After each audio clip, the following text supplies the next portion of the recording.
This is the Mountainside Podcast, and joining us back in studio is my good friend, Chris Camozzi. He's currently the Cruiserweight bare knuckle champion of the world. It's incredible to see Chris thriving. I'm honored and privileged to call him a friend. This was a great episode. We did a deep dive on his recent trip to Italy to defend the title. Enjoy the episode.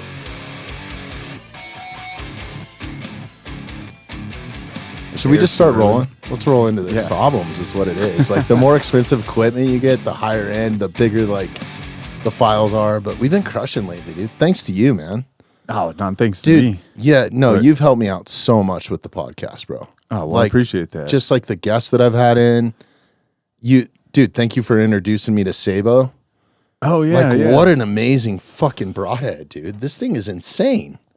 I know. I haven't shot one yet, but I want to try I them out. shot him the other day at the range because we're going to record a podcast with Jansen here on this whole thing. But like, I shot him at the broadhead box up at American Bowman, and it's Really? legit, dude. Careful. Yeah. Shout out to him. Cause like, so that was like a cool small world thing is like, you know, I do commercial real estate. So I had this listing, this industrial unit for lease. And this guy calls and was like, hey, I want to see it. He shows up. He was with another broker actually from our company in Colorado Springs. So me and the other broker worked for the same company, but he showed up with Jansen. And he was wearing a half-face blade shirt. And so I was like, oh, you like half-face blades? And he's like, yeah, I know the owner of it and everything. And I was like, no way. He's one of my like really good friends. And then just from there, like looking at the space, he was like, all right, we're going to see a couple more, but I already know I like you guys. And like Brandon, my boss, so who owns the brokerage at Hoff and Lee, also owns Cutter Stabilizers. That's right. Yeah, he's a cool guy, man. I've hung out. I need to have him on too I know. at some point. Yeah, I almost we brought will. him up here. He had a couple meetings, and I was like, oh, you could just come too.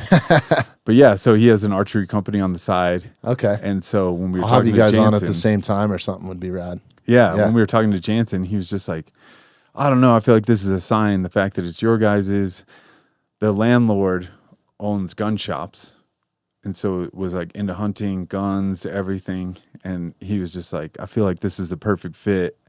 And then with Brandon talking about Cutter, us knowing Beto, it was just like, Dude, synergy, it's a you know? small circle because like the moment that Jansen and I started talking, we started talking about Beto and Half Face and you, and like, it's just a weird, dude, we have so many like tight connections and close friends that it's fucking rad is what it is, dude. It's like a little community almost. Yeah, Denver. So Denver is a small, like big city is what I say. Yeah. There's a shitload of people here, but you know everybody through like two people. Yeah. And then You're one of them. worldwide- Yeah, I always say that you're like the mayor of Denver. Dude.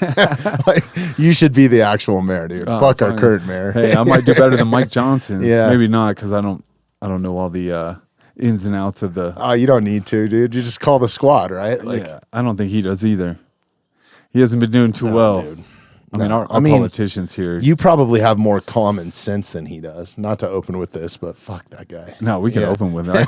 I think most people do. Yeah, Him and Polis have absolutely ruined the city and state. 100%. I got a sticker for you. Don't show this on camera. It's right in front of Blake Miller. Right there. Grab that, Tyler.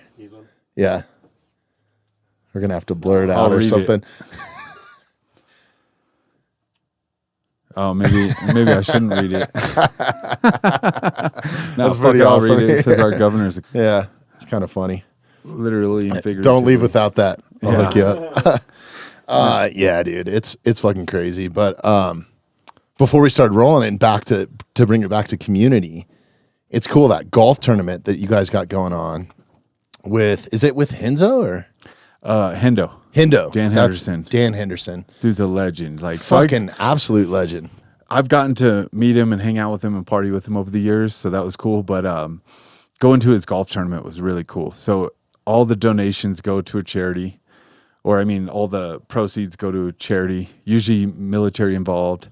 And it's just a really cool thing. And then he has everybody that plays in the golf tournament gets to go to his house for his annual pig roast. So he's been doing this pig roast since I first got in the UFC, and probably before then. So I always heard about it. And I think it started as just like his friends, but it was like a giant party. It's always themed. You dress up, everything. And then he relayed it into the golf tournament. So it started being people like, if you don't know Dan Henderson, but you play in his charity golf tournament, you get to come to the pig roast. And they have tickets, everything. And his house is great. It's in Temecula. It's in like the wine country out there. He has it catered, all this cool stuff. Last time Randy Couture was like half the music. He was up there playing the guitar and singing. And he could sing. That's awesome. I was like, really? I'm like, you're one of the baddest dudes ever. And then he's up there playing the guitar and singing like Tom Petty and stuff. Just making panties wet. Yeah. I was like covering Whitney's eyes. I'm like, don't you dare look. Right. Yeah. No, That's so rad, it was fun. Yeah, the beneficiary or the nonprofit that's benefiting from that golf tournament this year that was selected or voted or whatever is War Party Ranch, which is dope. And that's who we just recorded with Marissa Lynn. They're like a nonprofit that I do a bunch of shit with too, dude. Oh, they no do way. like so they're big on MMIW, which is missing murdered indigenous women is like part of it, but then it's also like domestic violence, human trafficking, like combatants, and then they also like beyond that, what they try to do with these girls is like give them like some actual like self-defense. But Jeremiah's a hammer, like Beto. Like him and Beto are buddies. Where is War Party Ranch at? They're based here in Colorado. So it's not an actual ranch. They have a bunch of ranches where they put like these women that have been in a domestic violence situation or maybe have been trafficked or something. They'll give them a job as like a ranch hand through like horsemanship. A lot of the women that they're helping are like in rural communities or on reservations. So big like native that's influence. really cool. Yeah, because they don't get as much help because it's like federal land. So they don't have the law enforcement there. And then when the federal government does try to step in and help, they don't accept it. Like it's all fucked up, man. Like it's a fucked up situation, but they're actually like trying to help. And like Jeremiah is a fucking badass dude. He was a Green Beret in 3rd Special Forces Group, like for almost 20 years. That's him with the mustache. He's like real life cowboy. I figured that was him. He's a stud. No, that's really cool. And their team's cool. And then we just recorded with Marissa and Tempe. She's like the self-defense coordinator. So they're awesome, man. I try to help them out. And they're just good people, man. Yeah, I'm going to have to follow them bullshit. too. Do you, I don't know, maybe they keep the ranches under wrap of where they are. Well, I think, it's You can mostly tell me like, after, maybe. it's mostly like outfitters and stuff like that. So it's not War Party Ranch is the foundation, but they have a bunch of different ranches that they actually work with. Like collaborate with. Right. To make these girls, to give them an opportunity as an out. Like maybe they have some sort of horseman skills. So they'll be like, hey, you can go be a ranch hand here, or you can go be a hunting guide here. And all the women are like fucking badass women. But then they also put on these courses where it's like a move and shoot, combatives, and just like simple stuff, like teaching them like real world scenarios, like, hey, you should probably roll with a flashlight so you're not pointing your gun flashlight if you're clearing a house or something, right? You don't want to be pointing a gun at your kids to see what's around in the dark. Just like simple stuff. Like Jeremiah's just a wealth of knowledge in That's how really to kill cool. people. You know what I mean? So it's like, he's a killer. I hadn't looked at who they're benefiting yet. So no, it's rad. And I think Jeremiah's probably going to be at that golf tournament, I would imagine, because he's like the president and founder. I'm sure he will. And then I think Marissa, that we just recorded with, she mentioned on the podcast that her and a couple of the other women, because War Party Ranch is all ran by women too, which is pretty cool, except for Jeremiah is like one of the co-founders. Yeah. But everybody else is like a board member. And they're all kind of like cowgirls, I guess. Cowboys, I think that makes sense, you know. It's always, not that it's wrong, but it's always weird if it's like a women's foundation run by a bunch of dudes, because if you take abused women or anything like that, where they could be skittish towards men, but then it's all run by a bunch of like badass guys, it could be a little scary. So it's cool because there's a bunch of badass women out there. So it's cool to put them in place to help run these for other women. Yeah, these women are like, they're more savage than I am sometimes. I feel inferior, like some of the shit that they do. And like, especially when it comes to like the horsemanship or like shooting, like Marissa's a professional or a competitive shooter, professional shooter. like was sponsored by Staccato. Like she's a fucking hammer, dude. Yeah. Like, yeah. I saw your podcast with her. Yeah, that was really awesome. cool. Man. It was cool that we had the opportunity to go down there. And dude, thank you for setting that up. Like Sabo ended up being the title sponsor for that trip. Oh, really? So like because of that connection and talking to Jansen, he got so excited about what I was doing. I was kind of telling him, I was like, yeah, because we were just shooting the shit. I was like, yeah, I'm getting ready to go to Tucson to record with this dude, Caleb Brewer, another badass dude, double amputee from Afghanistan. And he was Green Beret and Special Forces dude in the Army, but he owns an archery shop down there. And Jansen was like, well, I kind of want to go. And I was like, well, I didn't really think about it, but I'm looking for like a title sponsor to kind of help like fund it. Like, here's what the production costs are for us to travel down there and do it. And he was like, I'm going to cancel my trip to, I don't know if I should be telling this on mic, but he's like, I'm going to cancel my trip to the TAC event because this seems way cooler. And dude, we had a blast, man. We got to hang out for a couple days and did a bunch of like hiking and shooting, and it was fun. And it was for a good cause, you know, like even if the TAC event got mad, like you're going to benefit like an actual foundation that, you know, is doing good things. So it's hard to be mad about that. And yeah, he's a cool dude. And that's why it was like the weirdest thing of like that I happened to be the one with that listing.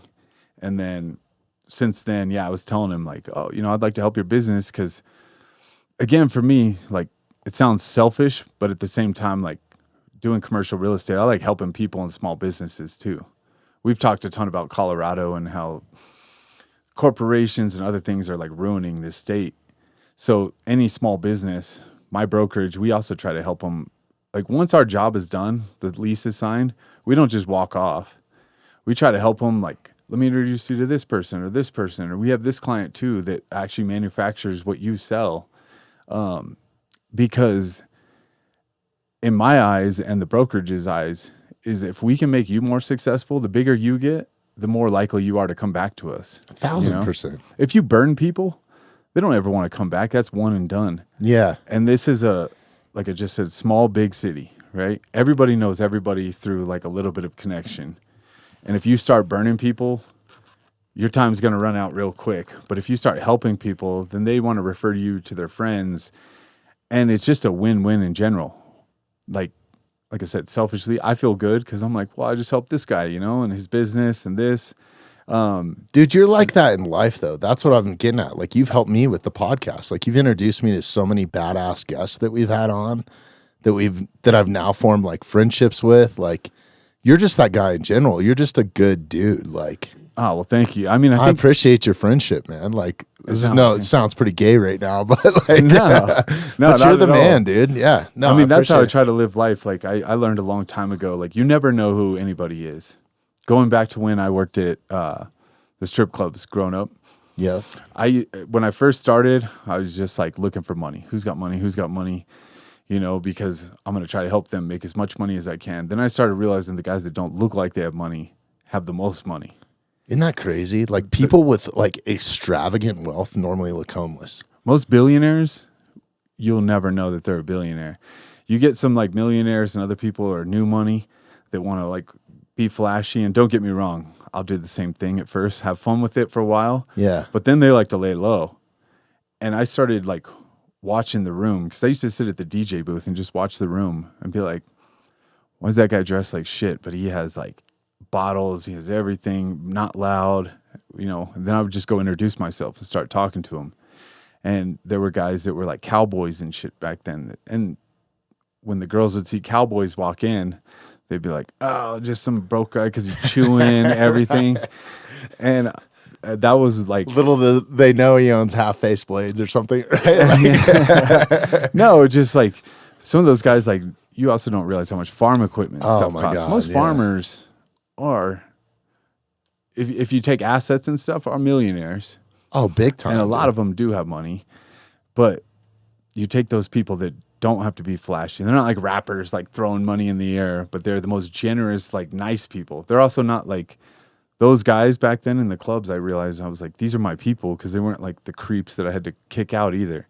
They'd be like, yes, sir, no, sir. You're like very respectful. Yeah. And I'm relating this to a strip club, but it also goes to life. Like they would be the most respectful, nice people with money and very generous. So I feel like it all goes round and round. Same with in the real estate. Some of my clients that have all the wants and needs in the world, this and that are the ones that like kind of have the lowest budget, and the ones that have the biggest be really nice, very on time, very buttoned up, and also very respectful. Yeah. Which you wouldn't It's funny. expect. They're professionals, right? Yeah. Like in whatever they do. And it's funny how that kind of like bleeds over. If you're not a professional, whether it's the fight game, real estate, company owner, product developer, marketer, it's just bad for everybody. Like it's a lose situation. That's kind of like how I've built the podcast, is like try to be professional with it, try to have a professional space as I can afford, but then also like be on time, make people look good, like make the sponsors happy. Like you want everybody to be winning. Yeah. And it's kind of that philosophy. It's like if you're going into the strip club to hang out, like you want the girls to be happy, you want the servers to be happy, you want to make friends with the bartenders, the bouncers, because your next time will be even better. Exactly. It's not even right? that night. It's the next time. The next time people remember you. Yeah. You know, and that's how I feel with real estate. Like if I put you in a spot whether you buy it or lease it, and I can connect you with a bunch of people, and like business goes good, or even if it doesn't, but I try, it shows like the extra effort where a lot of people just walk off, you know? Yeah, 1,000%. And so that's why I kind of Get used the you money and without run. even asking you. I told Jansen, I was like, oh, I better get you on Mountainside podcast, this and this, and like, you know, Luke's podcast. I was like, Yeah. you know, we'll get Sabo going, or Sabo. Yeah. I always say Sabo. Yeah. It's my accent. No, it's a badass product, man. Like it's really like it's revolutionary too to the archery world. Like I've never seen anything like that, and it's something that I've wanted, is a robust mechanical. Like I don't shoot a mechanical broadhead when I'm hunting for this very reason, but it also limits your range. Like you can't shoot like over 80 yards because you're basically adding wings to your arrow with a fixed blade. I don't shoot over 80 anyway. Yeah, you will. You will. We're Maybe gonna one get you day. up to Bowman, dude. Maybe we'll one get you. day. Me and Jansen were shooting like 100 the other day. Like it's so much fun. Like shooting that long distance. Like once you get it dialed, it's the same as shooting at 20 yards. It's just it shows your imperfections more. Like because if you're 2 millimeters or a millimeter off on your release one way, by the time it travels 100 yards, You're off by inches. you're off by feet, maybe. Yeah, I mean, you know. yeah. I don't shoot that far again. Yeah. Oh, we will. We'll get you up there, dude. Yeah. We got to go up there. We got to do that, man. Like, how's the archery been going? Have you been shooting a bunch? Or I know you got a badass bow. Like, Yeah, Elite Archery hooked me up with a bow. that's rad. Yeah, and then we got Whitney a bow. So That's super it's cool. cool. We can go do it together. Oh, we'll bring Wit too. Yeah, Yeah. that'd be rad. She doesn't want to hunt. You know, I don't think she's got the stomach to shoot something with a bow, but she loves going out and like just shooting targets and stuff. So Oh, bro. been Then fun. I honestly, my favorite thing to do in archery is to go shoot 3D targets. yeah, She'll fucking love that, man, because it's like you're hunting. I guess they don't move and there's no wind and stuff, but it's like the shots are set up like hunting. So you're shooting at an elk through the trees, and it might be like downhill or uphill, and then sometimes you have to like thread the arrow like through a gap of like yeah. aspen trees, or there'll be a rock backdrop, and like you can ruin some arrows quick. You can spend some money on I'm fucking sure. arrows up there. We're Like, gonna have to get her some more arrows first. yeah. No, but it's rad. But we'll just start easy, man. Like there's no, and then it gets competitive. It's like golf, you know, you kind of score it like where you hit it on the animal. It's so much fun, man. So it can get competitive too. Like, Yeah, I need to Yeah. come up here and do it because we have one in our neighborhood too. oh, that's right. Yeah. But we haven't been to it yet. Now that the weather's warmer, now that we're back, we've been gone. It snowed the day we left. Oh shit. So I have to come back to summer weather. Yeah, dude. Congratulations, man, on the fucking Oh, thank retaining the title. Like that was kind of a crazy deal with Lorenzo. Like I want to dive all over that, man. Like Yeah. if we have time, but dude, it's awesome to see you thriving in No, the fight game and everywhere in real estate. Like it's so rad, but like you deserve that title as much as you've put in, and seeing everything that's happened behind the scenes with like Lorenzo, and like felt like you were robbed of it during that fight, you know, with the split decision, not going to like another round. So like, I know we've talked about that ad nauseum before, but it's fucking cool, man. It's awesome. I appreciate Congrats. it. I never thought that my fight career would step up later in life. You know, most people think like your 20s or younger and everything. Now I'm 38, and I feel like stuff is finally kicking. But it's helped me a bunch to put a time. I haven't put an exact time on it, but I keep saying like most likely. Like retirement? Is that what you're okay, yeah. Yeah, you don't want to stay too long. The fight game is crazy. I used to say I'd be done by 35. And you 38 right now? Yeah, 38. Dude, you got some time. And I'm glad I'm not, because it's the last, like, I would say since I switched to Genesis, since like COVID, everything like progressed more and more. So it's really cool, and I'm just enjoying the ride. But I go into every fight now, even the last one, saying like, win or retire, win or retire. And I kind of like putting that pressure on it. Yeah. Because I'm not going to be here for a bunch of losses or anything like that. Like, I'm old, you know? That's sticking around too long, right? Yeah. Yeah. But if you're on top, that's ride that motherfucking wave, bro. That's like, where it's hard to walk away, you know? Because, Yeah. like, you could also win and be like, I'm done, go out on top, which maybe I will. My John plan Elway is, style, bro. yeah, George St. Pierre did it. Yeah. And everybody was like, he's insane. Like, how did he walk away? I just want to walk away with my health and everything else and still be Absolutely. like, you know, even in the beginning of my career, I said if I was ever knocked out, I think I said 2 or 3 times. So I've never been knocked out, but back then I said if I was knocked out 2 or 3 times, I'd be done, because I got other options. I don't want to be drooling on myself and brain dead or having issues. 1,000%.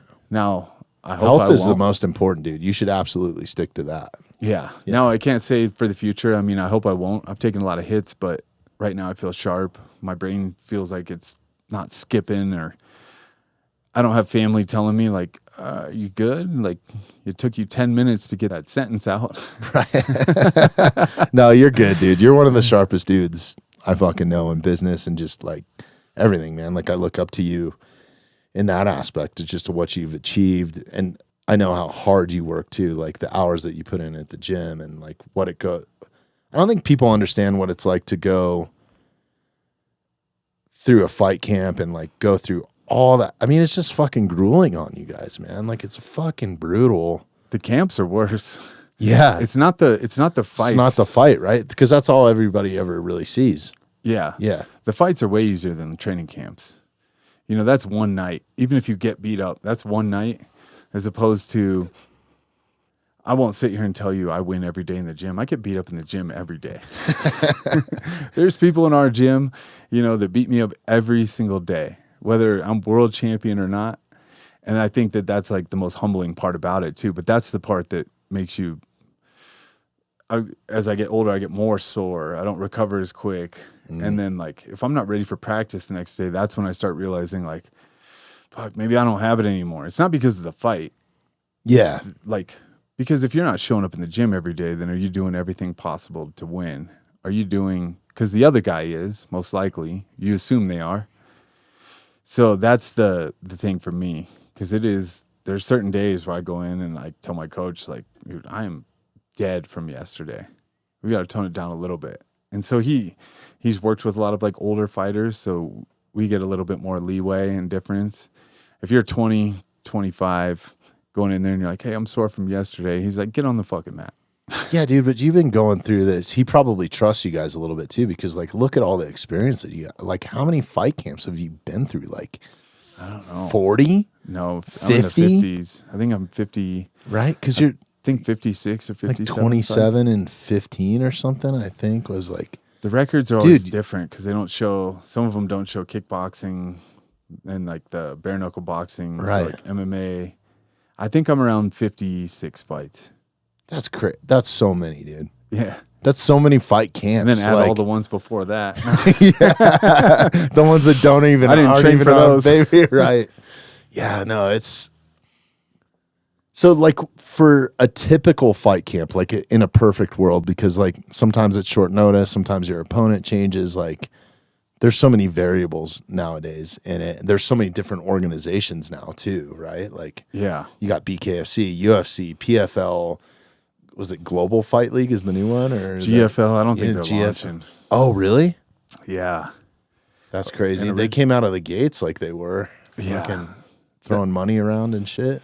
That's the problem is like a lot of these promotions, you know, we'll see what happens with them, but they canceled their first 2 shows. They still say they're trying to come back. Originally, they had offered me a great contract. I'd signed with them, and then I negotiated with BKFC, so they decided to match my contract, and then GFL didn't happen. So I don't know. Somebody was looking out for me or something. Man. It was just little divine intervention, man. Yeah. I was also really questioning being able to go back to MMA because I was training MMA, and it was that thing of like each day being able to make it to the gym after jiu-jitsu, wrestling, you know, sparring. My knees are fairly shot, so that's why BKFC has been good for me. Yeah, you're not taking leg kicks or fucking takedowns or... Yeah. Like jiu-jitsu doesn't bug me too much. I still do jiu-jitsu, but wrestling, getting kicked a bunch, because I kicked my whole career. At one point, I had the most leg kicks in the UFC, and just boom, boom, boom, and all that impact has like done a lot of damage. Oh, I'm sure, dude. If you think about a kick, you're not letting your knee just go like loose. So they're so brutal now too, man. Like, well, I mean, they're brutal from the beginning. Yeah, but guys are building more and more Were power. you there when like that, where that game started to change? Like, you were fighting in the UFC, and then as you were like already signed, like you're kind of one of the pioneers of a leg kick, right? Like when it first kind of came onto the scene, like. I think so. I think part of it goes back to a guy who I was a big fan of named Marco Huas. Yeah. And then Boss Rutan. Boss was a Yeah, and Boss is like a buddy of mine now. Is like, he? He's like, it's cool getting to like become friends with him after like he was my favorite fighter forever. Yeah. Still is one of my favorite fighters and still scares me. Something about him is very intimidating to me. I don't care how old he gets. He just, I don't know. But he's such a cool dude, and like him and I have talked extensively on like the leg breaks and his theory, and he has just a great mind for analyzing all that stuff because he was Dwayne Ludwig's coach. Okay. And I would say Dwayne is also one of the best. Like, look at a fight, break somebody down, analyze them, come up with a game plan. That's why he had so much success with like Team Alpha Male, and then stayed with TJ Dillashaw. Dwayne has like a analytical brain where he's like obsessive, you know, so I enjoy talking to those guys. It's way further than I can, like my squirrel brain like turns up, but like I can ask Dwayne or Boss about a fighter and they'll be like this Just like a Google like, search, I saw right? 4 things. Right. Here's 100. Yeah. You know, the sport is changing and changing and changing. Like, Well, it's a staple now. Like, if you don't have a good leg kick, like, you might as well fucking retire, right? Or if you can't take them yeah. in the UFC now or in Muay Thai or, like, any of that shit. Like, yeah, and then those calf kicks have come in big. Right. Which was my thing. I don't know, maybe Ben Henderson did it first. I was like, you know, he was more famous than me at the beginning or always, but I feel like I might have been doing it before Ben Henderson, but maybe not. But either way, back then I was one of the first people doing them. You know, I broke one guy's leg with it, just kicked straight through. I learned it from, I don't even know, it was a kickboxer that came to our gym. And he kept doing it to me, and I was like, fuck, that hurts. And it was just low leg kicks. And the first like 1 or 2, I was like, that's not doing anything. And then the third continued on. It like debilitates you. oh, I'm sure. And now you're seeing everybody do it. You know, Jose Aldo, all these guys, and they're just, you know, we saw Weidman's leg break. We saw McGregor's. Anderson Silva. Yeah. Everything. Because if you miss on it, it's bad. But if you hit it right, like they can't take very many. Well, and it's like, I mean, they sound like a fucking baseball bat, especially if you're like standing there, like ringside or cage side. Yeah. Like it sounds like an arrow hitting fucking an elk or something, dude. It's like a thwap. I mean, these guys are fucking insane, the power that they have in it. And I think it's just from like training it, right? Like your tendons, everything have to get stronger, conditioned to it. Like that's part of Muay Thai is conditioning your shins, right? So you can block. But you don't really you can't really condition that part because where I'm hitting it is not like your shin, inside of your calf. Right. It's So just you got to be able to meat. hook it around. It's a small window, like I said, because you hit your foot a lot. But basically, if like this is my ankle, I'm trying to hit like this part. Mm-hmm. And I'm trying to hit it almost on your ankle or just above it. You don't want to hit in the middle because that's in the middle of your tibia and fibia, right? Because that's how you get the break because it's not as strong. No, you could, but Yeah. that's like you have to step in really deep because those calf kicks you hit from like a further range too. Right. You know, it's the end of your leg, it's the bottom of theirs. Unless we're standing like face to face, being able to do it. You know, Gaethje's really good at it too. Yeah. But he doesn't care what part of your leg he hits. He's just gonna blow through all of it. Yeah. He's gonna try to break your femur too. That guy's insane, man. Yeah. There's so many insane athletes in the sport. It is so much fun to watch as a fan, dude. Like there's like I have to be careful with it. I kind of have to pick and choose because I don't have the fucking time to sit there and watch 6 hours of fights and then watch BKFC and watch, you know what I mean? It's like I'm kind of just watching the homies now and then catching up on it. I can't keep up with as much of them either. Yeah. I almost There's wish so many fights, so many fighters. Like it's insane. I almost wish, you know, it's a double-edged sword. So the UFC is great because they're putting on the biggest shows, doing all this stuff, and they're putting on so many shows, and so many guys have opportunities. But now I'll look at a fight card, and I follow the sport pretty close. I'll look at some fight nights, and I'm like, I've never heard of one guy on that card. It's almost oversaturated. Yeah, I agree. Know, to where they're pumping them out, and I know that their goal was always to be like the NFL, you know, so every week, which is cool, but I also miss the days of like the stars. You know, when you got excited for a card, you're like, oh my God, like, and they do that with pay-per-views, but there's so many events now, like who can keep up with all of it? It's almost a full-time job. Yeah, it is a full-time job to keep up with that, man. There's so many fighters and fights, and I feel like it's kind of killing like the buzz of it. Because like when you were fighting in the UFC, like there was a pay-per-view every other month or something like that, maybe every 6 weeks. There, yeah. Like might be the tightest ones like in the summer or something like that. So like you had to wait all that time.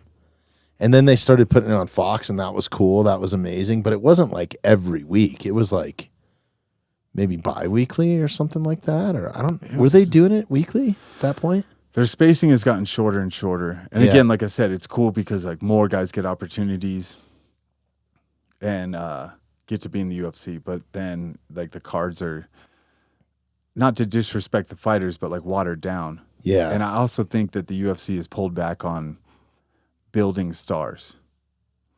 Because they used to, we always called it the UFC marketing machine. I was convinced they really are. They could make anybody a superstar based off their marketing. They could pick your matchups to where you would do well. Whether they couldn't decide if you won or lost, but they could give you the best stylistic matchup to make you shine. And they'd give you the opportunity to shine, right? Yeah. And then they would put marketing behind those guys. Like, think like they did with McGregor. They did it with like Sean O'Malley. They don't do it as much with guys. Yeah, I guess Sean O'Malley might be the last one, but that's still pretty recent. I would say he's one of the last. Like Bo Nickel's another one that they're like, they give so much love to him. I mean, he's a stud, but like. Yeah, he is a stud. I still think he'll be a champ. You know, everybody shit on him for losing this last fight. People are going to lose. You know, that's part of it. Dude, you're playing with fire at that point, right? Like. Yeah. I mean, even in wrestling, I don't know for sure, but I'm pretty sure he wasn't undefeated in wrestling. You lose, you know, but that's how like guys like him, and I don't know him at all, but I would guarantee he's obsessive. I bet losing that fight might actually make him 10 times better than just winning another fight. Right. Because when you get athletes like that, they become obsessive. So losing like sat in his gut, and it probably still is. And I bet you he went back and was just like, now he's stepping it up 100 times. I wouldn't want to be the next guy. I tell you that, right? I agree. Yeah. I think that guy will be 100 times better in the next fight. He's young in his career, so everybody's shitting on him, saying like, oh, overhyped and everything. Like, it's not his fault that they chose to hype him. Yeah, no, and he seems like a decent dude. Like he's not like taking advantage of the situation or like. Yeah, he's not a big hunting ranch out here. Yeah. Yeah. Well, he's from Rifle or something, isn't he? Yeah. Like originally. And then was at Penn State. No, it's wild, man. Like I've gotten to know Cody Brundage pretty well through the podcast. You know, they fought each other and he had an L. Yeah. Against Bo Nickel, but like just that coming back with a vengeance, man. Like I don't know if you watched Cody's last fight, but it was wild, dude. I like Cody a lot. Yeah, he's a stud. Yeah. He's a stud. He's a good dude too, man. Like really good person. Yeah, I think people just want to hate on like one loss. All right, come on, one loss. Doesn't matter if you have 10 losses. You know, Randy Couture had like a 500 career, I think, if you look at it. But fighting the best in the world and just taking all comers, like that's what makes MMA a lot cooler than boxing. Boxers won't take the chance. Right. And that's what kind of that Donald Cerrone mentality, right? Because that was his whole like shtick was like, I'll fight anybody, anywhere, anytime, right? Yeah. Yeah. Yeah, and I think that's more fun for fans, like even just myself as a fan of the sport. Cool, like if you don't, it doesn't matter if you lose. 1, taking it. 2, putting it all in there. The people that hate on that would never do that. They would never go to their job and have a million people watch and be like, let's see if you fuck up. Right. You know, it happens. Everybody slips up. Everybody loses in life at some point or another. Yeah. And I mean, it's a fucking dangerous game, dude. It is modern day gladiators, man. Like it was so cool to watch you go to Italy. Was that fun? I mean, did you have fun or was it like just all work for you? No, it was really cool. So I stayed for a couple weeks after. Yeah, I saw that. Even during, so guy Gabriel is I don't know if I'm saying this right. So BKFC is an American company. But then what I assume they do is they license out the name to other countries. Gotcha. So that's why you're seeing BKFC Bulgaria, Italy, England, Australia. They just announced today. But there's somebody local that's kind of like licensing out that name. So Feldman and all them were still there. Mm-hmm. They still follow the BKFC rules. They have to get everything approved by Feldman. But they're dealing with the commissions and the business side of it. Gabriel set up everything, yeah. Wow. I say Gabriel, but I heard today his name is Gabriel. So okay. However you say it with the accent. Is that the dude with the beard? Yeah. And he's a great guy. So he's one of he's business partners with Connor, so his main gig is liquor distribution throughout Europe. And so he kills it. So he's hooked up. Yeah. And but he promoted the hell out of that show. So it was in Florence, which you've been. Yeah. Dude, it was done so well. And shout out to JC at Fighter 365. I actually got a little surprise for you. Oh, yeah. He sent me a bunch of footage because I told him you were coming in. And he sent so much footage.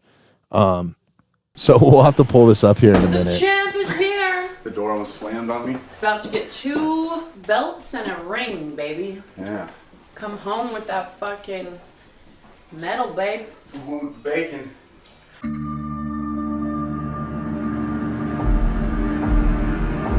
Man, they did a great job production-wise. Yeah. I think. They killed it. So everybody... To me, a fight is not a fight until there's resistance, until there's something to overcome. Something to overcome. I think life is... In red, he stands 6 feet 3 inches tall. His official weight, 204.2 pounds. He is a true MMA veteran of 42 fights and holds a BKFC record of 3 victories opposite a single defeat.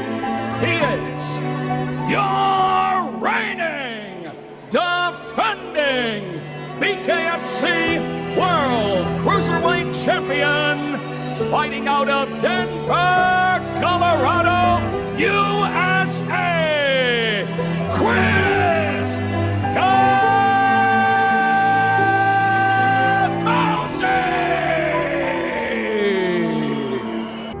over. The left to the body. He opening a physical turn by Camozzi on the inside. He's back against the ropes.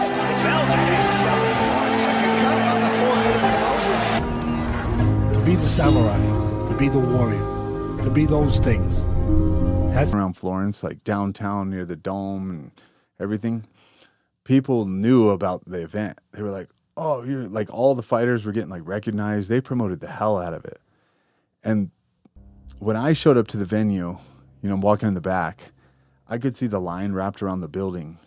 And I got there before the first fight started. I had to be there for the rules meetings. Those are dope shoes, man. You like those? Yeah. Yeah, Stoke from Nocturnal Tattoo here in Denver, airbrush those. Did he do your last half-face ones too? No. Pause it for a second, Tyler. He didn't. Okay. I paid a company for that, and We're gonna have breakfast. they did a great job. Those were my favorite. Those are cool, but the half-face ones with the scalper logo Yeah. were my favorite. But those were Yeah. like hand painted. So he airbrushed these. The good thing about him was like one day he's like, "I'll have him back to you. I got an idea." I was like, "Cool, run with it." I just told him, "You do what you want," and he did that in a day. The ones that I had painted for half face were great, but it took like weeks, so I didn't have time for that. Plus, again, I like supporting local companies, and he's a cool dude, and like I think these came out great in one day. Plus, Yeah, they're Hoffman Lee fucking was awesome, sponsoring me man. for it, so Yeah. That's dope. Yeah, those are badass. Yeah, so Florence was all about it seemed like, right? Or that's how it looked like at all the press conferences and everything. Like, fucking crowds. Everything was busy. Dude, can I ask you a question? Like, you don't have to answer this if you don't want, but I You know saw. So, me just growing up around club life and all that sort of stuff, as far as like motorcycle clubs, I saw so many Bandito vests there. Well, like, what the fuck? Were they like part owners of it, or what was going on there? So that's a funny question because I don't know, but they were running security essentially. Oh, okay. So I saw that at the press conference. All these bikers were there in Bandito's coats. Were they riding Harleys? Or... Oh yeah, they were Really? lined up in the parking lot. No shit. And at first, because I was fighting an Italian guy, because my opponent changed, and I was like, oh man, I hope these guys aren't like his buddies, right? But then again, I was like, not to be a dick, but they probably won't listen to this, but it's kind of a little harder to be intimidated by gangs in countries that don't allow guns. I was like, this isn't like showing up to the Hells Angels out in like, Montana or Sturgis or something. But no, they were all really cool. A lot of them didn't speak English at all. But when I showed up at the press conference, they were just like pointing at me. And I'm like, at first when I walk in, because nobody told us that they were security. Oh shit. So one guy points at me and I'm like, you think you would want to mention that to the fighters and shit, right? Like, hey, by the way. Yeah, I was like, hey, what's up, man? And he goes, when ready, you tell me, I'd take you to the stage. Really? And I'm like, all right, cool, I'm ready. And he's like, follow me. And then like a few fell in behind me and they were just like shoving people out of the way. And then after weigh-ins, same thing. He's like, when you're ready, let me know. They just like barrel through the crowd. So they were the security. So when I showed up at the venue, they were lined up through the whole parking lot. There was probably 100 of them. And dude, just it's like, crazy. Those clubs roll deep, especially like the Banditos they're legit, dude. They're like a legitimate worldwide organization. Yeah. Yeah. So it was cool. But I was also like, man, I don't know if these guys heard about the Woodstock situation back in the day. Letting the biker Rolling gangs in. Stones. Yeah. Right? Didn't they do security? The Hells Angels did security for like the Stones For or something. Woodstock. Yeah, they killed They a couple. killed like 3 people.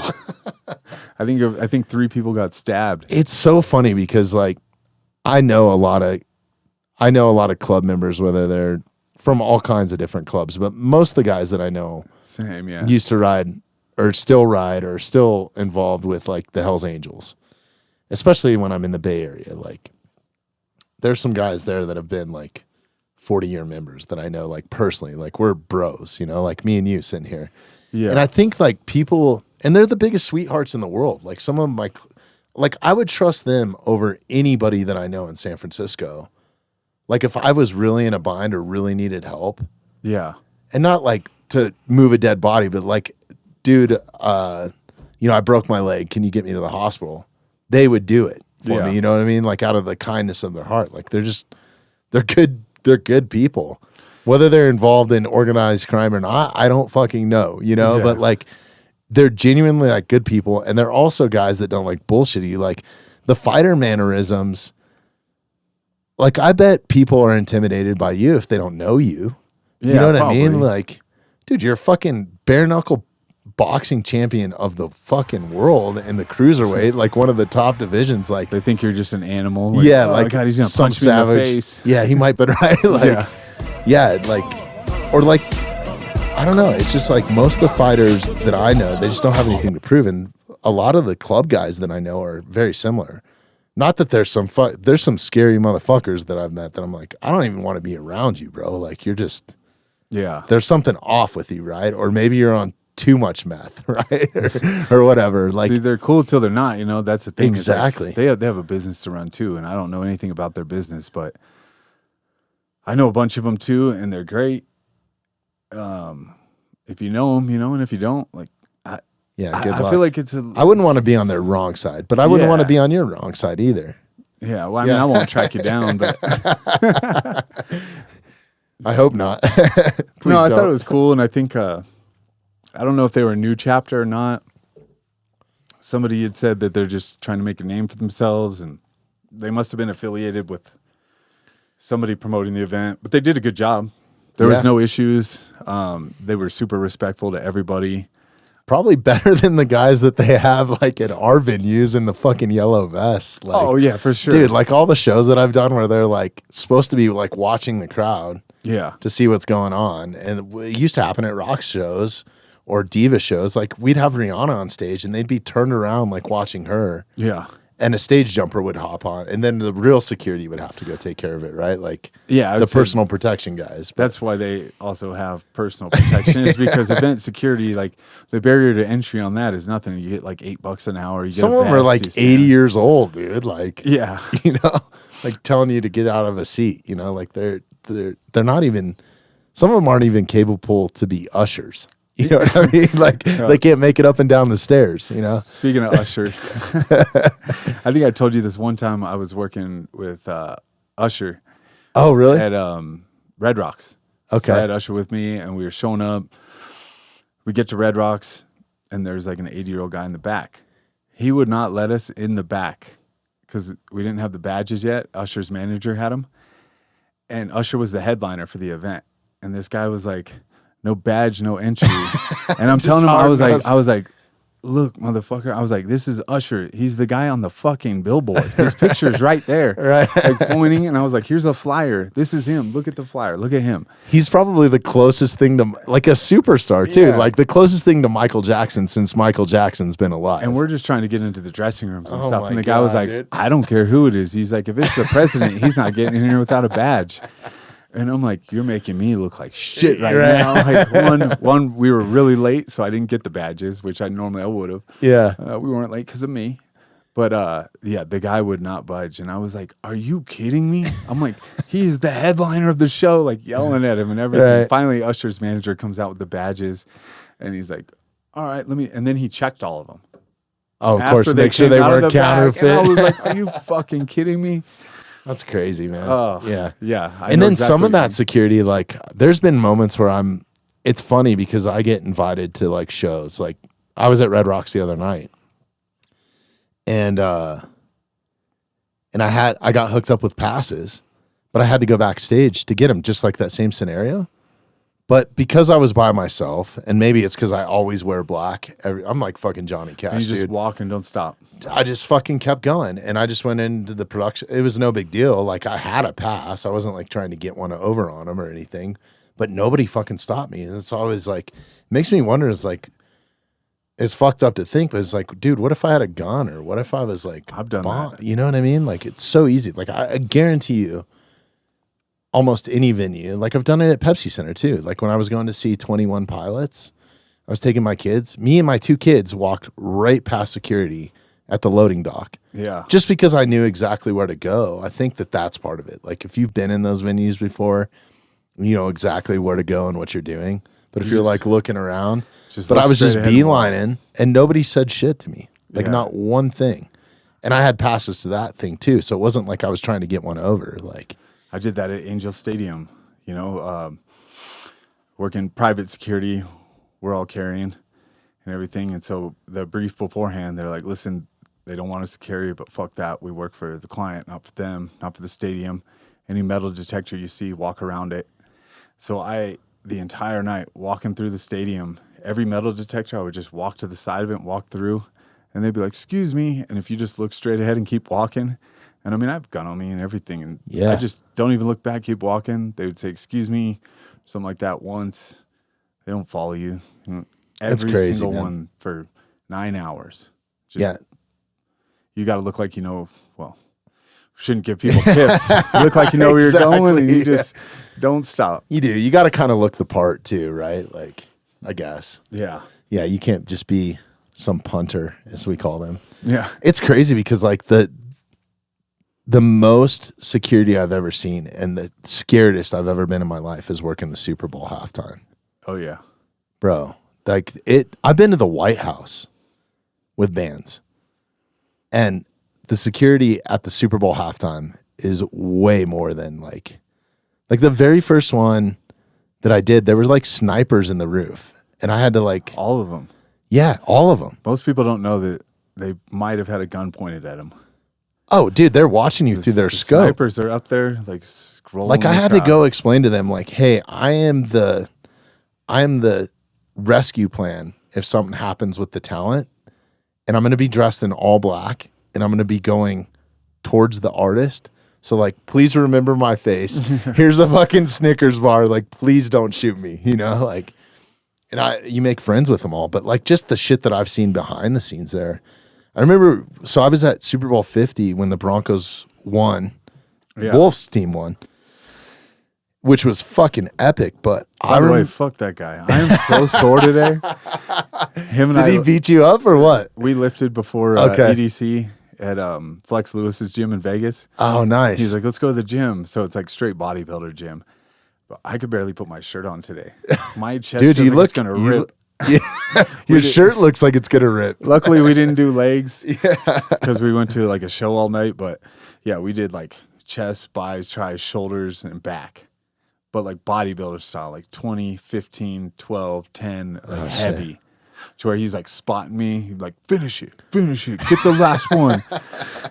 I'm so sore. And then made today. you stay up all night at EDC. Like, because it's been 2 days now. The second day is the worst. did you guys have a good time? Yeah. Yeah. Even like touching my chest hurts.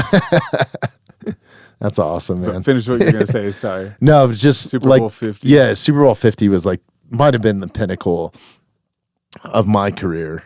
Like out of all the cool shit that I've done, like having the Broncos there, being a Broncos fan, and then being able to be on the fucking sidelines, other than like sitting on their bench, like I couldn't have been any closer, but 2 minutes of the game where I had to go out to get the stage ready to roll out for the halftime show. That's cool. That was in San Francisco, right? Yeah, everything, dude. Like so I knew as soon as the Broncos were gone, I was like, because I had done a bunch of Super Bowls up to that, I was like, okay, I need to make sure that I'm doing everything that I possibly can, because the company that puts on the halftime show also does like the pregame, like the Lombardi Trophy ceremony at the end, like the national anthem.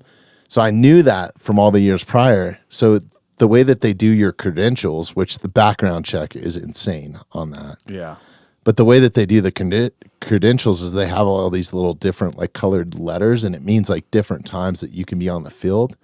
And it's also during like the play of game. Yeah. So like they have all these, it's really fucking organized. The NFL's got it fucking down. So mine just looked like it looked like the fruit salad, like on a fucking, like a commander's chest, dude. Like it just You have had the rainbow every tag? color. Yeah, pretty much, which was badass. And so yeah, I got to be on the field like for the entire fucking thing between warm-ups and everything. But anyways, like going in on game day, that was the only time I had seen. I don't know if there was like some sort of threat or something, but like they shut down the airspace, which they normally do.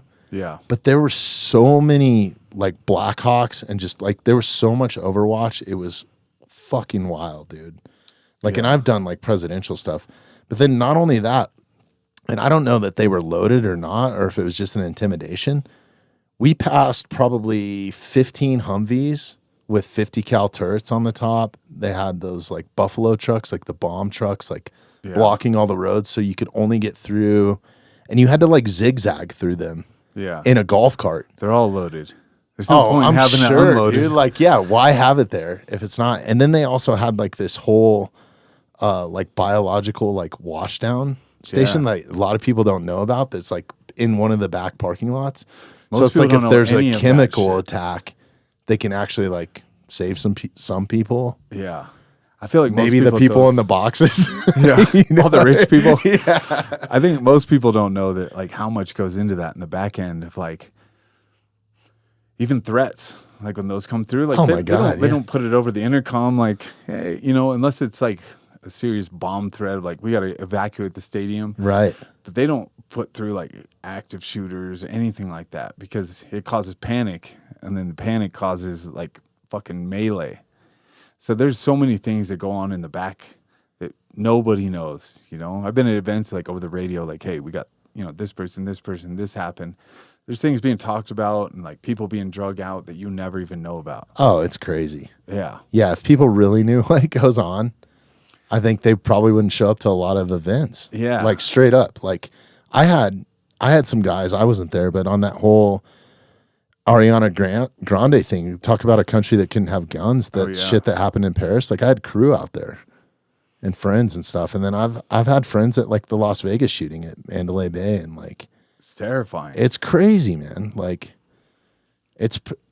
and to take it back to it, it's pretty simple. I mean, we probably shouldn't be talking about it because I don't want anybody to get any bright ideas, but like, just, I think, be your own form of self-protection as much as you can. Like, just be aware of your surroundings. Know where you can fucking find an exit is huge. Yeah. Like, I always do that when I walk into a restaurant or a venue. It's like, here's my exit plan, dude. Yeah, and have more than about that, but have more than one too. Like that's another thing. If an entrance is blocked or something, like, but I think about that at events too. Like, unless it's Super Bowl 50, I'm not fucking standing on the sidelines. I'm not gonna be like, I'm gonna be someplace where. That's the hardest part about doing like personal security stuff. Is like you said, like your badge had all these like colors based on who. There's this, once you get to a certain level of the security, there's guys that have to know all of them. They have to memorize them beforehand. Oh, yeah. Like, so we would, not that I'm like the highest up, but like certain events that I worked, we would get sent like a brief, you know, a week or two before. So you're supposed to study it, memorize it, read it. And then there's also like, here's a safe room on this side, this side, this side. Here's the exit. Here's route 2. Here's route 3. Like, you have to I'm know not the best at memorizing things. I'll tell you that. I get punched in the head. So like, I was the guy like showing up to the brief too, also still looking at it like, fuck, what if I fuck this up? Like, well, that was my gig as a stage manager. That was my role in rock and roll, was like to kind of help security when they came in the building, like, and the band, like, here's your dressing room. You give the tour, right? Yeah, like, and then we would put down like fucking arrows. We made it simple, like follow the red arrows, and that's the safe room or the green room or like wherever that. Oh, I never had that. Yeah, that's why you need stage managers. Just walked you need real like motherfucker. I would get there in the stadium like a couple days before. Dude, you can get lost in those places. Fuck yeah, because it's all They're circle. massive. Everything looks the same too. Dude, I just went to Allegiant Stadium, and I'd been there a couple times, and I got lost in there. I was like, fuck, what floor am I on? I ended up like in the basement where they kept like all the chicken shit to feed, like, yeah. And where's the stairs? fertilize where's the grass. elevator? Oh my God. Some sites don't have the stairs right there, but the elevator's there. Every one of them is different, dude. And then you magnify that. Like, it's one thing to walk into like an arena, like Ball Arena or Pepsi Center or whatever you want to call it, or like a hockey or a basketball arena. They're tiny in comparison. When you get in a football stadium, yeah, they are so fucking big, man. Especially college. Oh my God. A lot of people don't realize college stadiums are a lot of them are bigger than NFL stadiums. Yeah. Because especially when you get down south, like UT or something like that. Isn't it Michigan's the biggest one? It's like 100,000. I think so, man. Yeah. That's fucking wild, man. Fucking nuts. Yeah. Dude. Good luck. Yeah. Mind if we take a quick back? No, let's do it. If you're not checking out the Mountainside Podcast on YouTube, you absolutely should be. If you like the content that we create here and you want to help support the podcast, please take a moment, subscribe to us on YouTube, and hit that notification bell. Good, Tyler? Yep, you guys Okay. you guys Cheers. Oh, cheers. Yeah, we had to break into this. Had to do it.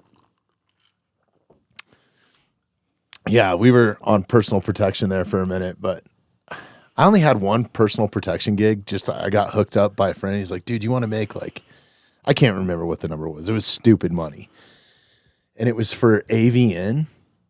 It was like the porno convention or something in Vegas. So I had to sit outside of this porn star's like room. I've worked a couple of porn conventions. Dude, it was fucking miserable. I was like, I am never doing this again. I don't care how much money you pay me. Like, I don't fucking care. I never want to do this again. Especially if you're married.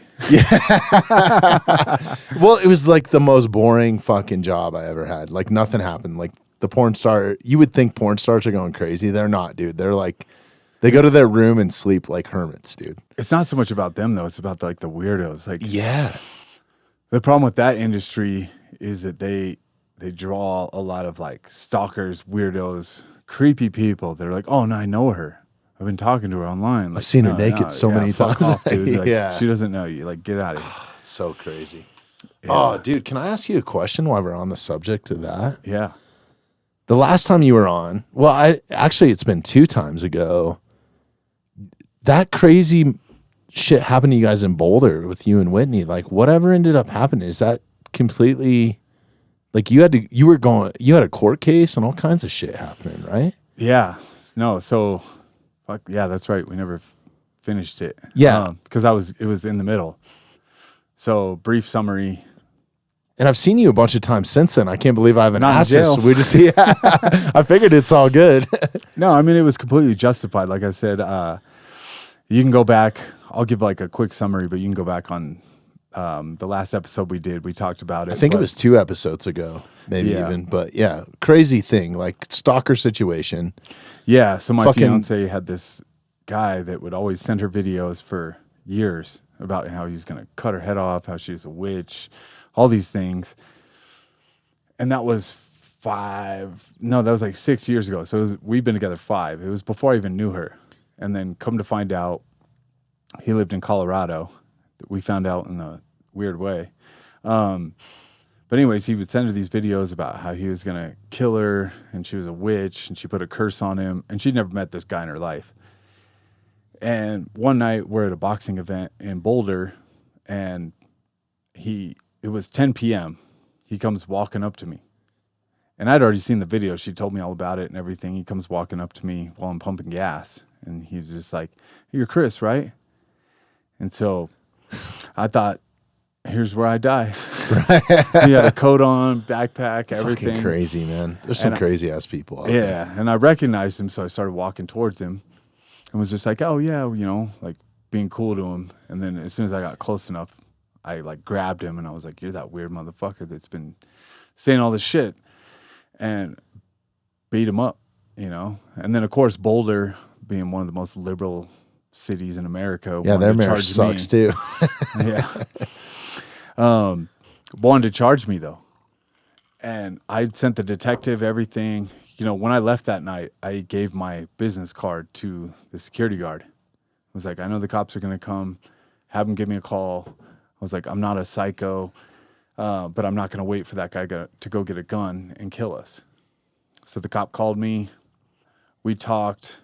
I sent him everything. And then they gave me a ticket. The cop was like, "I'm sorry, I have to do this. The DA says I have to charge you." So they do, and then I go to court. And I plead not guilty because to me... Did you lawyer up and everything? Because this probably had to cost you a shitload of money, right? Yeah, it didn't. It didn't cost me anything. Really? Thankfully, yeah. I didn't lawyer up.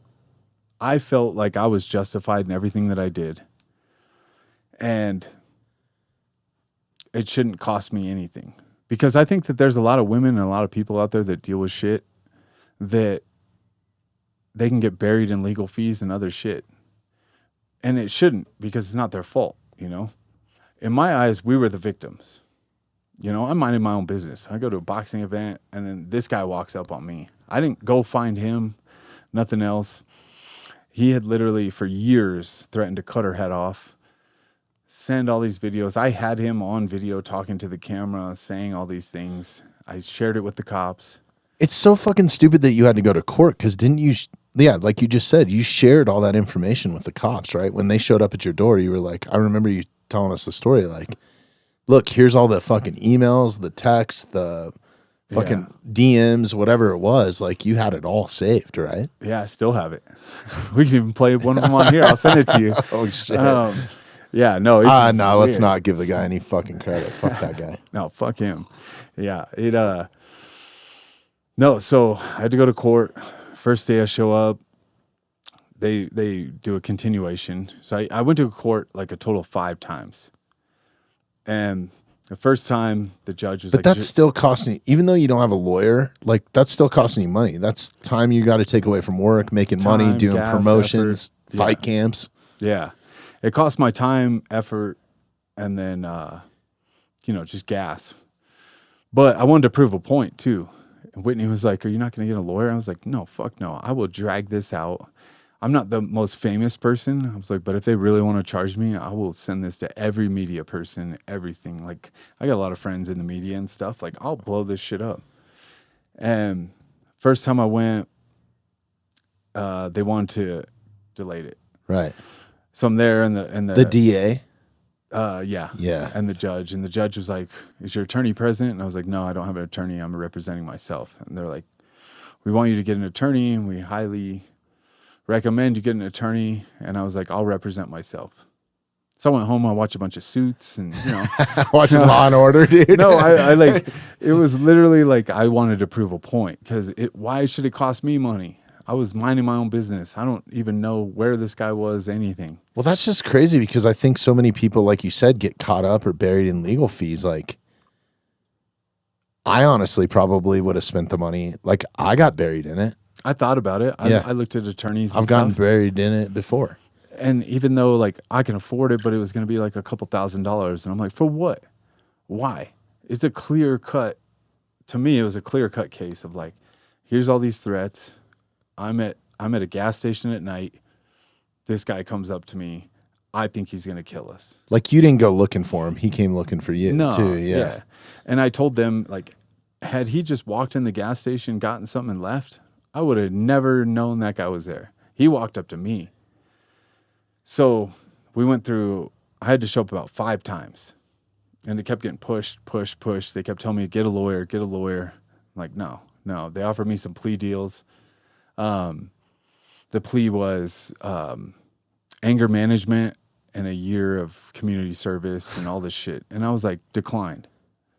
And the DA was like, excuse me? Like, we're offering you the they put it in a way, they're like, I wonder what your anger management dude counselor would have said. Like, I'm not there's even the angry. bare knuckle fucking cruiserweight champion of the world at anger management classes right now. yeah, I'm not even angry. Like, I I know do you're that. not. I like getting paid, and I do that for a living. But but the biggest thing, I think, the problem with the legal system, the biggest part was each time I went back, the DA that was the prosecutor knew nothing about the trial, knew nothing about the case. So each time I would tell them more and more, and they were like, what? Well, I'm like, read the file. It's in there. Because the detective was on my side. I talked to him. He's like, everything's in the file. I gave him my opinion, this, that. We talked to that guy. He told us that he wanted to kill her. He literally told the police he wanted her dead because she put a curse on him. Holy shit, man. Like, they had him on body camera. So I submitted for the information. So this guy's fucking Loony. lunatic. Yeah. Looney. He called our gym at Genesis to see if she was there. What? Yeah. And like, obviously they knew what was going on because they had some run-ins with this same guy even before I trained there. And the guy is just, he's got problems. And so finally, I think it was the 5th time I go to court, driving to Boulder. I don't live in fucking Boulder, so that sucked. And every time court was at 8 a.m. But I showed up on time, everything, sitting there. The judge was really cool.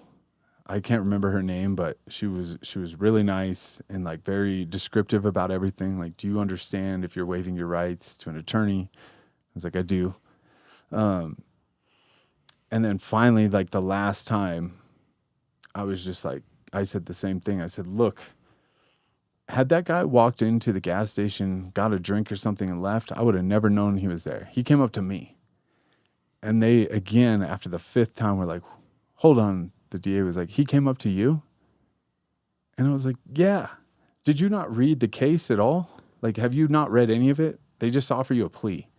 They just want it to be done, throw it out. So they're not even doing their fucking job, honestly, man. You would think. I wonder how many of those cases they have to read a day, though. There's probably thousands of them. I sat there day in and day out and watched people take pleas, and I wondered how many of those are like, how many people would be willing to fight it?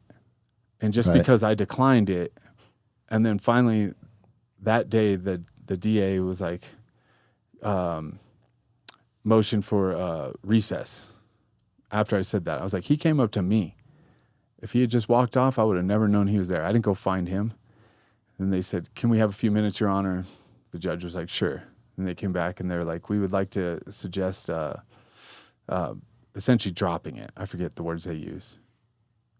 And I was like, it took 5 times for this. Like, they hadn't read the case one bit.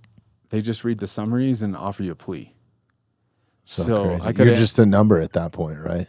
Yeah, I could have ended up just doing community service, have anger management classes that I had to pay for, all this stupid shit that I would have had to gone back to Boulder day in and day out to do. And it was an eye-opening experience, and actually it kind of like fades into my last fight where I have a sponsorship with a company called USCCA. And so what that is they're an insurance company for self-defense situations, which is really cool. I actually, to be very honest, did not know that was around until this last fight. My agent. Is it strictly, can I ask a question? Is it strictly for a concealed carry? Because I know that there's some companies out there that will insure you, like if you're concealed carry, you have your permit, and you end up shooting somebody, like the insurance, I think, covers you to lawyer up, basically, or something like that to prove your case. Because that's what a lot of people don't understand is like, well, even look at what happened to you. You weren't even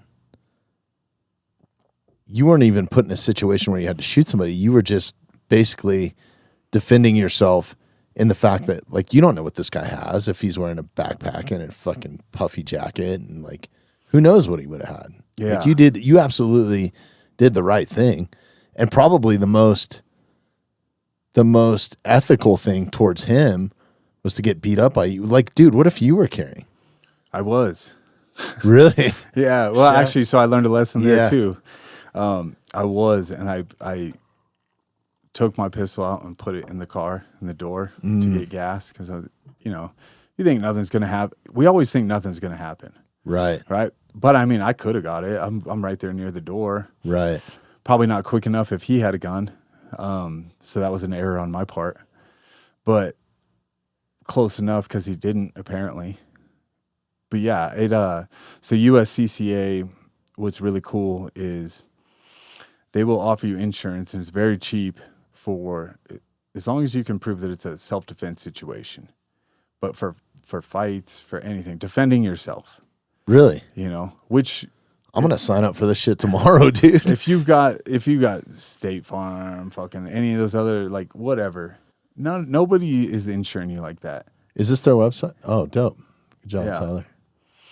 Yeah. Okay. So here it is. It's a really cool company, and it like opened my eyes to the fact that I feel like everybody listening to this has been in a fight one time or another, or at least like some kind of situation. Insurance is a big deal. I mean, the money went into me not hiring a lawyer for sure. I was like, I don't want to drop a couple grand and I want to prove a point. But had I had this, I probably would have been like, fuck it cost me nothing. I've already been paying for it. Let's do it. Yeah. And it probably would have saved me time, energy, money of just show up once. Especially if you know that you got something going on, like especially with, I mean, does Whitney, with her profile and her following and her looks, like she's pretty public. She is a public figure. Like, how many creeps? It's not the first time this has happened. Yeah, that's what I'm asking. Yeah. So I'm a member of USCCA now. Let's go. No, I mean it doesn't give you the Dude, I'm gonna sign up for this. How much is it? So at the bottom, like it's pretty minimal, like 40. What was it? Dude, $400 a year. Yeah. Okay, so 600 for the platinum. Okay, that's rad, man. Yeah, and it'll show you. Which is, if you break that down into monthly, it's nothing. But if you've got kids, if you have other issues with nowadays, and how much shit. I mean, especially in Denver.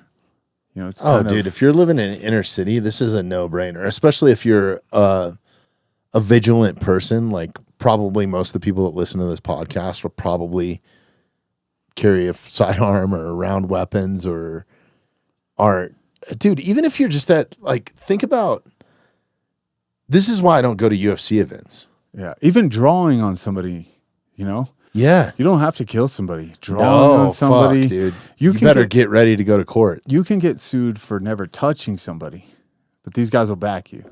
Right. And the great part about it is you don't get some public defender either. You get like a nationwide organization that's going to send an attorney that's pretty badass at this stuff. Yeah. That's awesome. And it looks like they have some perks or something. You get a free vault case or something for signing up. That's pretty dope. Yeah. That's super rad, man. You know, like, there's all kinds of insurances out there. Like, one thing that I have for the podcast that I think everybody should have, even if you're, even like you, like now that you're traveling around with 2 gold belts, which I got a question on. Do they give you a belt every time that you win? Yeah. Like, is that why Lorenzo's still walking around? Like, the belt doesn't, like the UFC belt, if you lose your championship fight, You get to keep them. you get to keep them, Yeah. but you don't carry him around like Lorenzo when you. I don't carry him around now like Lorenzo. You didn't bring him up. I almost asked you to bring him up, and I was like, nah, I don't want to be that guy. I Like, almost brought one. 'Cause you I got a was like, ring you too know. or something, right? Yeah. Yeah. I forget, like, people love it and it's cool and I don't mind. But it's like a handgun. Like, what do you do with it when you like want to go to a restaurant, or like you gonna leave it in the car, or like? yeah, I mean, I'll leave it wherever. I left it in the back of my truck for a while. I don't know. There's some guys, like, I think that it's douchey as hell at some point. You're just going to wear them around, Yeah. especially if you're not the champion. Don't get me wrong. When I'm retired or, you know, it's not going to happen, but if I lose, I will not continue to carry them like him.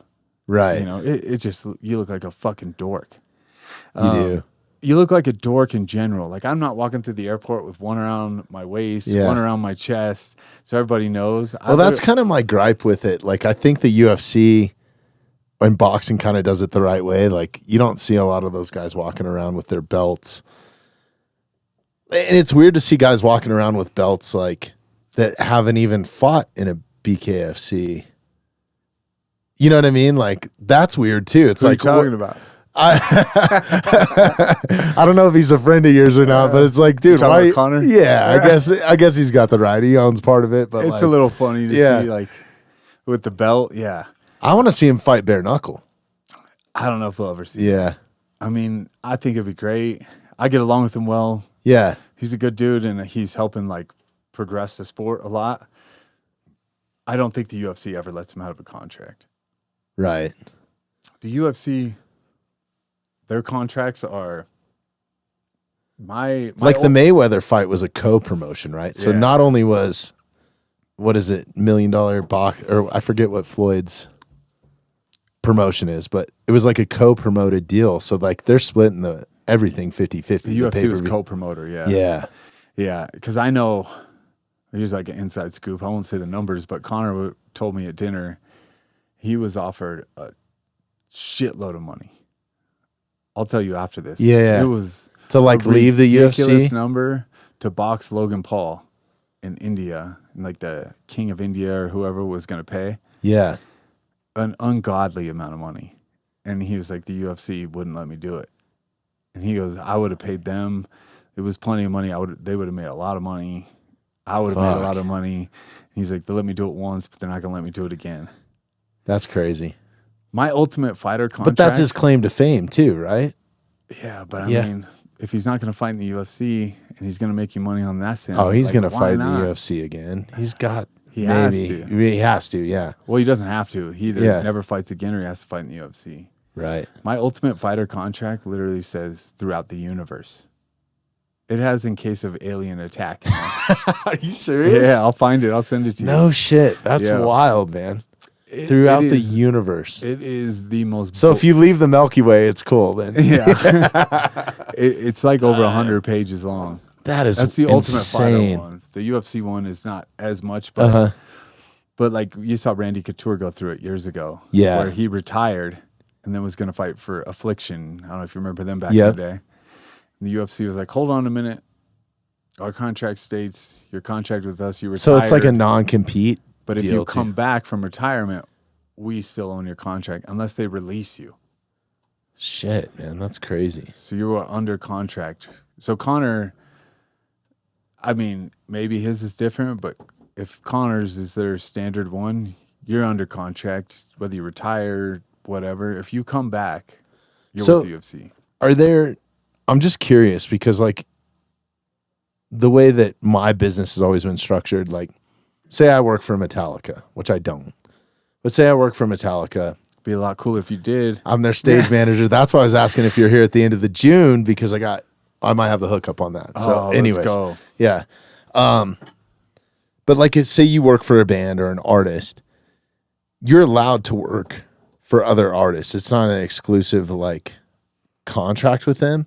But like, if they want to keep you around, what they do is they make you sign like an exclusive contract. Like, you can still work for other artists, but maybe they pay you a retainer when you're not working, right? So like some of these bands will take a year off, but you might get paid a retainer. Like, is there a monthly like salary coming from the UFC if you're under contract, or is it only when you fight? Absolutely not. That's so insane, dude. So like, The if you're UFC not fighting, you're not making any money unless you're doing it outside of the UFC, like through sponsors or whatever. You don't get paid unless you fight. And so the UFC actually just lost a big lawsuit. That's insane. It was $379 million, I think, a class action lawsuit for the fighters between, I forget the years, but it goes up to like 2017. So you're in it. Yeah. Let's go. Yeah. I'll get a decent chunk of change. Yeah. But essentially we weren't getting paid our pro rata share of what we were supposed to get paid in general. So it was technically money that I earned over the years that wasn't paid to me correctly. Now, it's weird because the UFC made a lot more money than that. So it's more beneficial for them to just pay that and be like, fuck it, sorry. Right. They're crushing it right now, dude. They're killing it. Yeah. Well, I don't know about now. It seemed, I don't know. I think they're doing all right. I think they're doing okay, but I mean, I know how much money, just because I see those numbers sometimes in the industry that I'm in, that goes into production value. Like, and I actually helped out a little bit on some of the Sphere stuff when they did the UFC at the Sphere, because it was like it was a co-promotion between the Eagles, the Sphere, and the UFC. And I could get in trouble, I guess, for saying this, but let's go. they kind of equally spent money because it was the first televised event at the Sphere, which they did a phenomenal job. But like the people that they hire to produce the UFC, and like, I don't know on the promotion side, but it looks like they're doing a pretty good job. But like the executive producers are like the best in the business. Yeah. Like the absolute best. Like friends of mine, they work with the biggest artists, the biggest shows, the biggest designers, like, and even like down to the octagon fabrication, they're hiring the best manufacturer in rock and roll production to actually fabricate the octagons. Yeah. Like, it's legit. Like, Yeah, they're spending legit money. One of my good friends that I've known forever actually is in charge of printing the canvas for them. Okay. And I know her from way before the UFC. Like, we worked at bars together. Yeah, it's cool. So it's a love and not love hate, because I don't hate him. Right. I don't care. I've moved on from that part of my life, but it is interesting. You know, like, I've always had a good relationship with Dana and the UFC.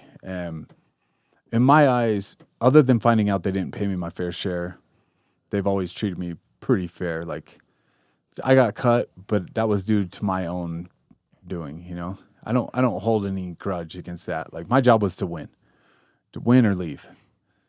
But they're a hard business model. They don't negotiate much.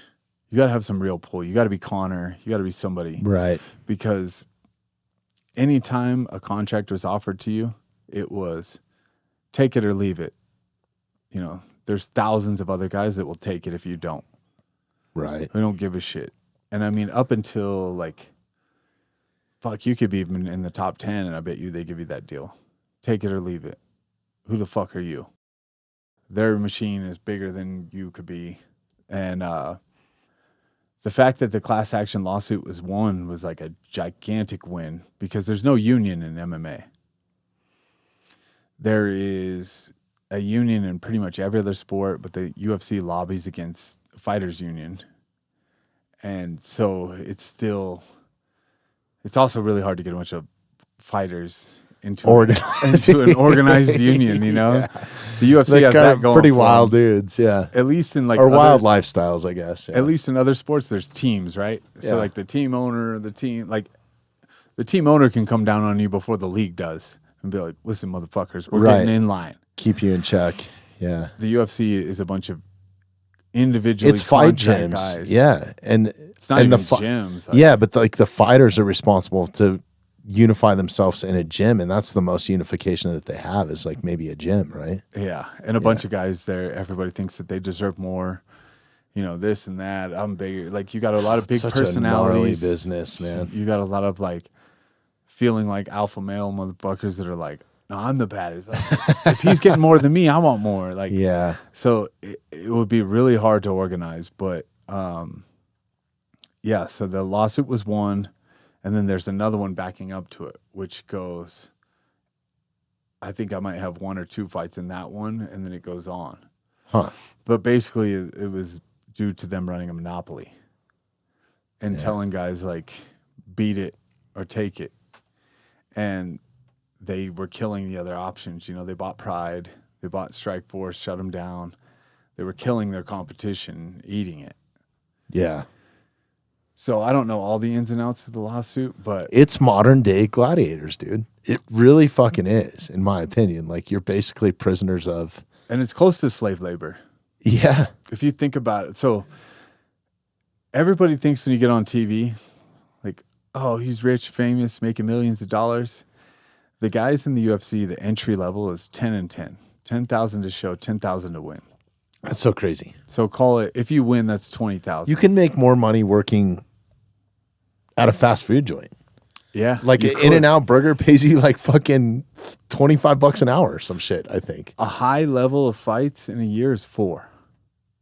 So if you're making 40,000. But then you got to pay coaches. Yep. You got to pay whatever your managers, right? There's people just taking little pieces of that, right? Yeah. A general cut is gyms take 10%. An average cut for managers would be 10%. Some take 20%. Then the IRS, you leave with the smallest chunk. Oh, yeah. That's one thing, too. You're not a W-2 employee. They're not like your employer's not paying part of those taxes. You're an independent contractor almost at that point, right? So, like, you can almost guarantee, like, any money that I make on the podcast, which is crazy, because it's its own, like, entity, it's pretty much like 40% of it. It's stupid.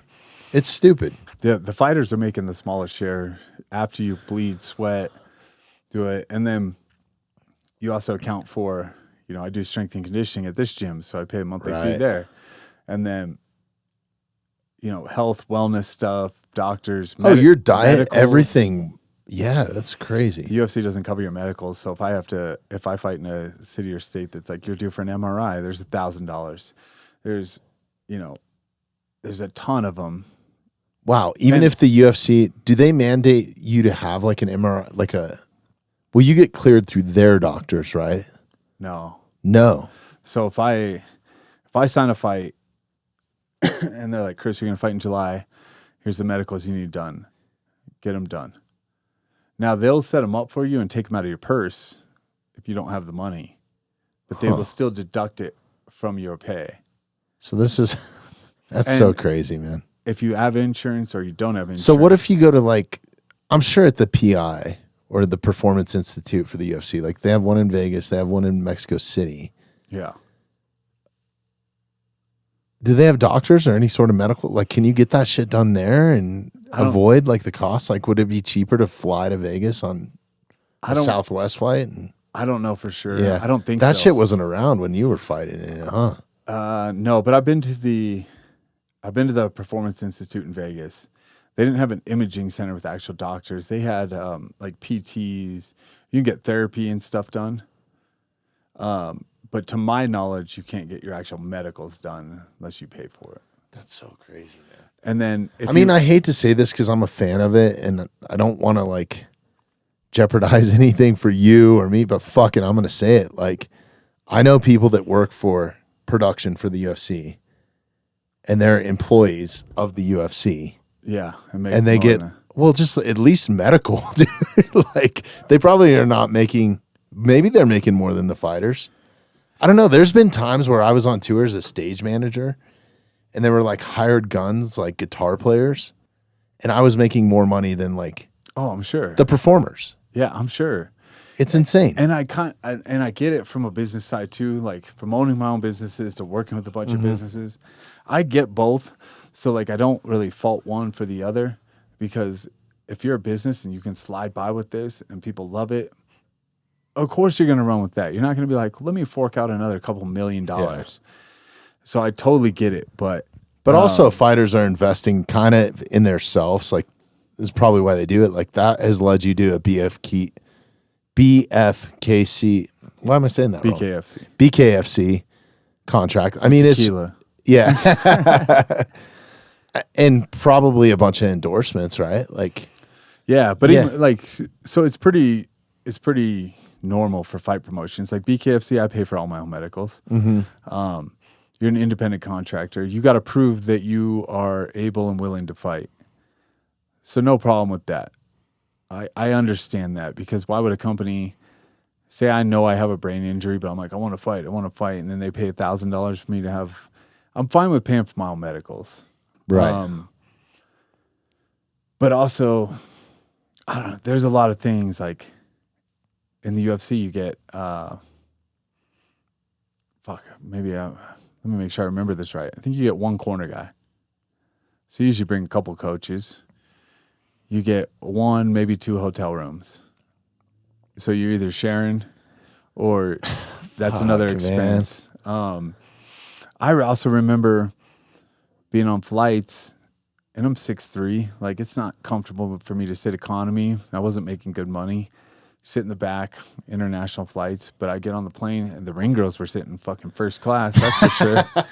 The ring girls, the monster girls, the girls would sit in better seats on the plane. Yeah, they stayed in the nicer hotels. We'd stay at the like shittier ones. It's been like that with every. They're part of production. Yeah. I'm like, must be fucking nice.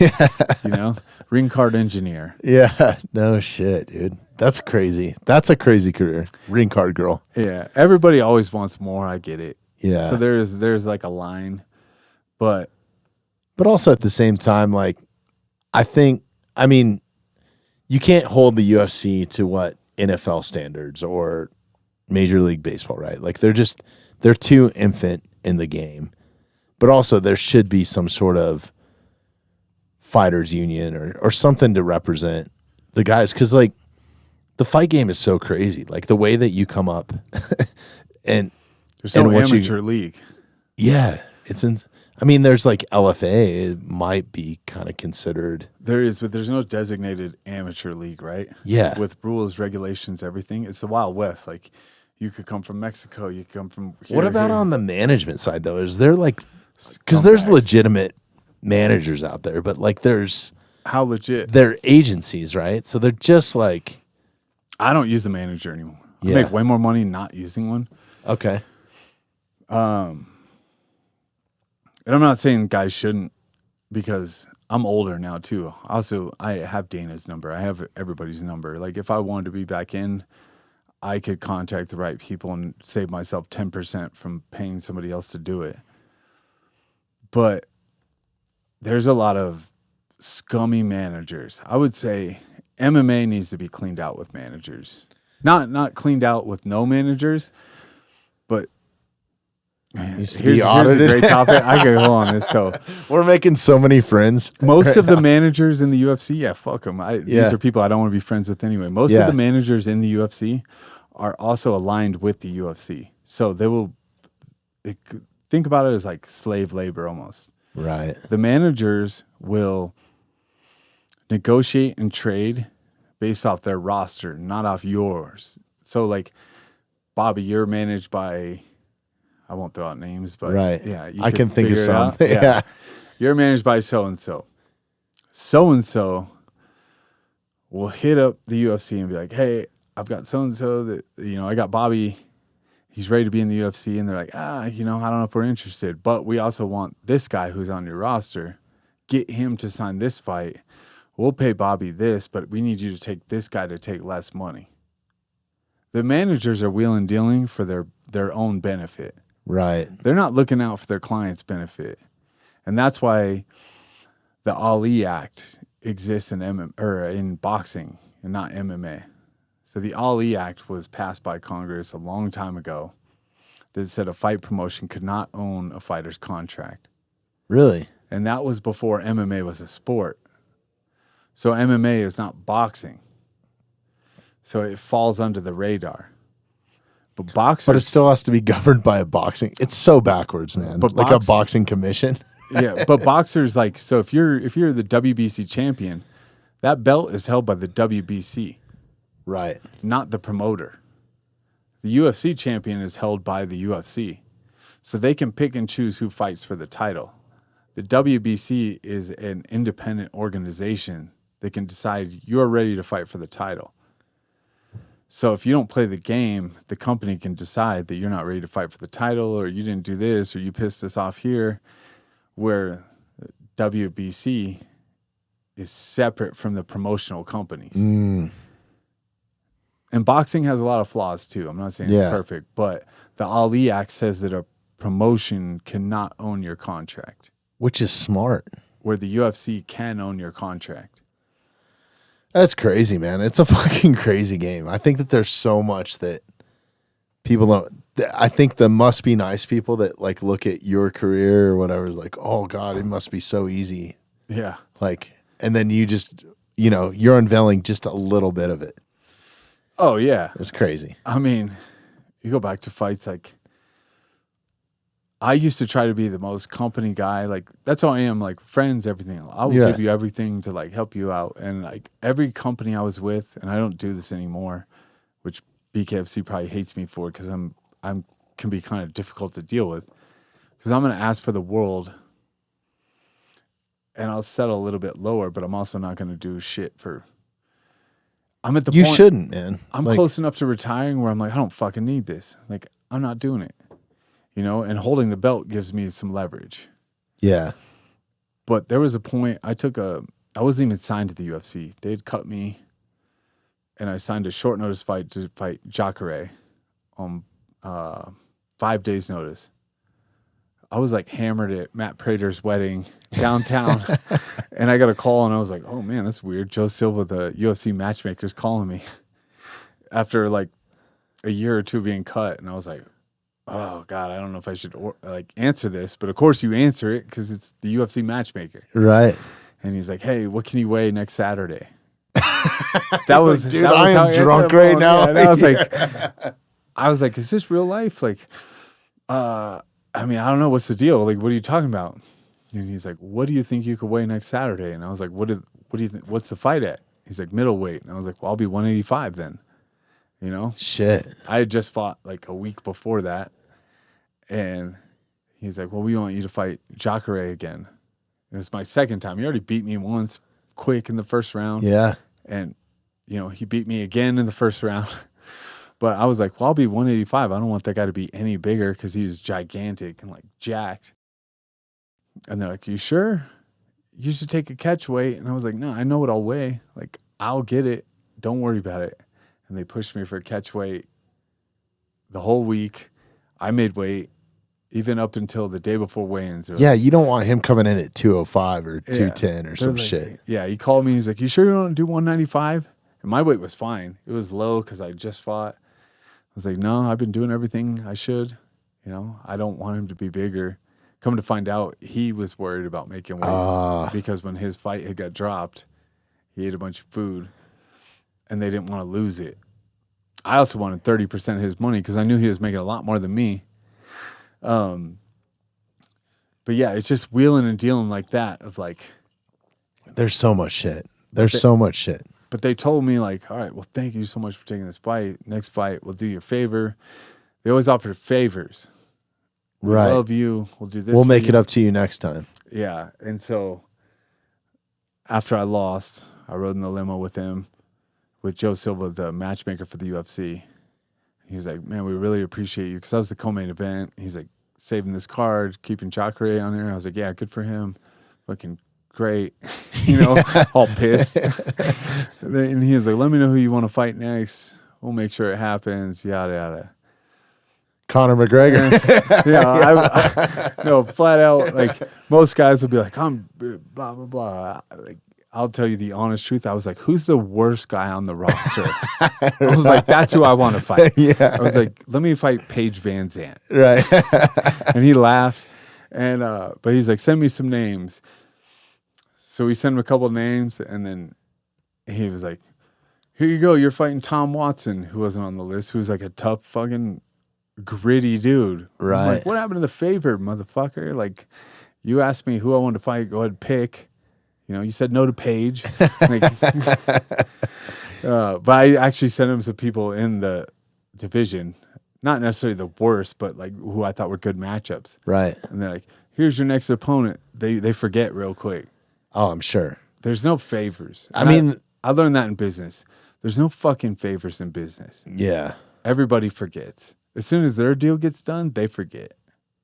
Especially in the fight game, man. Like, even the fans, they don't remember who won or lost, like, unless it's like a pivotal moment where it's like a Nate Diaz versus Conor or fucking, you know, something like that. Yeah. But even You then, don't fucking remember unless you're an actual like avid fan, but like the general public, like, they don't really fucking remember anything. I have don't a hard time remember. remembering. Yeah. like, if I look at Max Holloway's career, big fan. Justin Gaethje, big fan. Guys that put it all on the line. I don't remember if they won or lost their last fight. I remember some big ones, and like, you know, I remember Holloway knocked out Gaethje, but I don't remember if that was his last one or not. All I remember is that I like watching him fight, and I'll watch him fight again. I don't give a shit if he lost the last one. The only people I keep track of, which is different, are my personal friends. Like, Yeah. if you lose, I know it and I feel it. Yeah. Or like Jacoby or Cody or any of the other guys that I've had on. Vince, Grant, Brandon, Yeah. you know, all the homies. Like, Shit, even Grant, like, he's my friend. Not that long ago, we were in the training room, and I was just like, when was your last fight? And he was like, it was in Ireland. I cornered him. But I thought that was a while ago. but I thought he had one in between that, because like, I don't dwell on like their mishaps or Right. whatever. I don't sit there and look at Grant every day and be like, lost his last fight. Fucking loser. Yeah, loser. I don't give a shit. He's a fucking, I kn- he's one of the best dudes in the world. I love that guy, man. I know he's a fucking badass, awesome. and people forget. Yeah. Even like, he's one of my close personal friends. I don't sit there and every time I look at him be like, lost his last fight. Which, You're right. as the loser of a fight, you feel like that. When you walk in, if I had lost my last fight and it was, 2 months ago? You'd still be then- sitting here with me, though. Like, we'd still be doing I the same would, exact but I thing. would feel like you were waiting to ask me about losing my last fight when really you're not thinking about it. Yeah. The fighters, we dwell on it. You guys dwell on it much more. I think, like, there's been times, too, where because I'm so personally invested, like, I want to see my friends win. Who doesn't want to see their fucking friends win, right? At whatever, business, Yeah. marriage, fucking whatever, relationships, whatever, right? Like, you want to see people win. But it's like, there's been times, and I can't remember who exactly it was. Fuck, I wish I could remember who this was, because I have so many friends and I've had so many guests on the podcast that are in this game, right? Whether it's with the UFC or BKFC or or fucking PFL, or there's so many organizations now, but there's a ton of people. And I always reach out when people lose. I was like, oh man, let me know if you need anything, or I'm still in your fucking, just let the homies know. Like, I'm here to support you, you know, like, It's win or the lose. hardest message to send. It is. What do I say? Yeah. And then I've had moments where like they've reached out back to me and they're like, oh no, I'm good. I'm getting bottle service at fucking so-and-so, or like whatever, like send me a photo. Like I was taking the loss harder than they were. You know what I mean? At the moment. Not that maybe they weren't showing me the true loss, right? But like, or their true emotions. But I was like, oh, okay, well, wait a minute. Like, there's some people that just aren't as invested or don't care as much as. No, they do. Yeah. But like, the hardest thing also. So yeah, you go back to that. Like, what do you say to a fighter or somebody that lost? That's the worst. Because you feel like you should say something. As a friend, you feel like you should reach out. Absolutely. Because Whitney's asked me that. And the first time she asked me that, you know, we've been together 5 years now, but the first time she asked me, I was like, I don't know. Because like a lot of times I'll text my buddies like some deep thought thing about the fight or whatever. Because I have different eyes to it. Uh-huh. Which isn't even always the best either. Nobody wants a recap of fucking loss. So it really made me think about it. And now I do the same thing to everybody. I'm like, if you lose, I'm like, no, it's not the outcome you wanted, but fuck them. You'll be back. You know, Yeah. like I feel like a blunt, like, fuck everybody. Who cares? Everybody will forget because we literally do. Like I said, like I'm fans of these guys. I don't remember their last loss. If people remember your last loss, they're just a hater. Yeah. You know, they've been like dwelling on I can't wait to throw it in his face. Oh, 100%. Yeah. You know, And you don't want to be around people like that. I think I take the same approach. It's kind of like I go two approaches here. It's always like, this is a fucking crazy game. My hat goes off to you. I'm in your corner. yeah, Right? If it's like a really, really bad one, or it's kind of that mentality like, fuck them all, know you'll be back, or like, yeah, fuck that guy. Like, those are great. yeah. Because a lot of people don't know what to say, but like, still love you. Fuck it, move forward. Yeah, yeah. On to the next one. Like, I've even just texted that, like, on to the next one, you know, like, Yeah. especially if it's, I think that I texted you after that Lorenzo one, because that was such bullshit, man. Like, that split decision was bullshit. And I was there, like, ringside. I don't feel that salty about it. I mean, Yeah. it is what it is. And like, I didn't do enough. Like, I felt like I won, but I didn't do enough to ensure that. Right. So- like, part of that onus is on you, too, right? Yeah, Like, I made peace with it. Yeah. But yeah, I think that if you're listening to this and your friends fight or play a sport or whatever, it's always great to reach out because in the world of haters, you remember the people that love you. Mm-hmm. You know, I don't remember all the shitty messages I get. Like, I remember one, and I remember one I won a fight. Okay. And it was like on Twitter or something. And this is why I don't read messages. Oh, and stuff dude, you anymore. can't. Those don't count. Like, DMs Yeah. don't count. Fucking YouTube comments do not count. Like, But I will remember this forever. Like, I won a fight and somebody messaged me, you should kill yourself. Fuck you. what? Because you And won I a won. fight? And I won. And I was just like, luckily I won because I was just like, that is hilarious. I think I probably still have it. I screenshot it.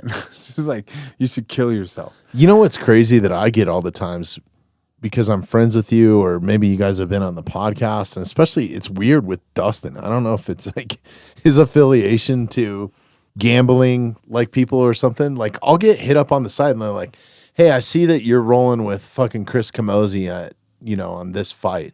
It happens all the time. And they're like, you want to put some money on it? But it's just a fucking scam. You know, like, they're not actually going to bet with you. They're never going to pay up. I know. People will hit me up if I lose, even if I win. I won a bunch. Actually, rewind that. So if they lose, I would have people be like, I bet all this money on you. I lost, blah, blah, blah. Oh, you owe me now? And I'm like, oh, it sucks to suck. Yeah. You know, obviously it sucks to fucking suck losing. Yeah. But now when people win, I message them back. Like if they tell me they bet on me, I'll message them back. And I don't mean it, But I'm like, oh yeah, that's awesome. Here's my PayPal. Send me half. Yeah. No shit. And then usually they like laugh about it. Like I do it as fun, but Yeah. you know, Beto sent me half once. I was like, dude, I didn't mean send me half of what you won. He's that type of friend though. Like people don't. That he's a good friend. Yeah, he's a good dude. No, it is the outside noise of chirping and stuff is crazy, Right. and it's how much do you let it affect you? Yeah. Like, that first Lorenzo fight, I think Lorenzo paid a bunch of bots actually to hit me up because it was like constant, just shit talking. Really? And then the second time we were set to fight, there was nothing. I don't think And he's smart enough. I heard he was broke. So I think he had a branding or shit. promotional company because it was every day, like 30 messages. Boom, boom, boom, boom, boom. Like, then the second fight, nothing. And I was like, oh, yeah, you don't have the money for this anymore. But dude, what the fuck? Because like, so I know that you and I went back and forth with it, but like all of a sudden I was like, oh, I guess Chris isn't fighting Lorenzo.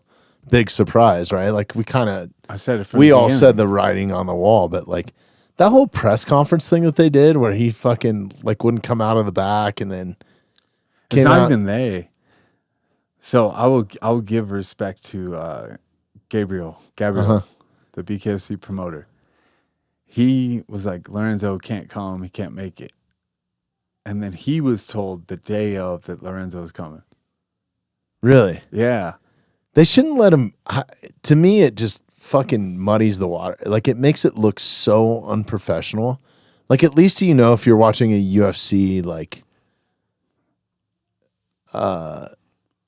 I guess a press conference or something. Like all the fighters, whether they talk shit or whatever they do, like, but at least they're there. But dude, that was so unprofessional, man. Like, Oh, it was hilarious. yeah, Because even when I you sat handled down, it so well, though, man.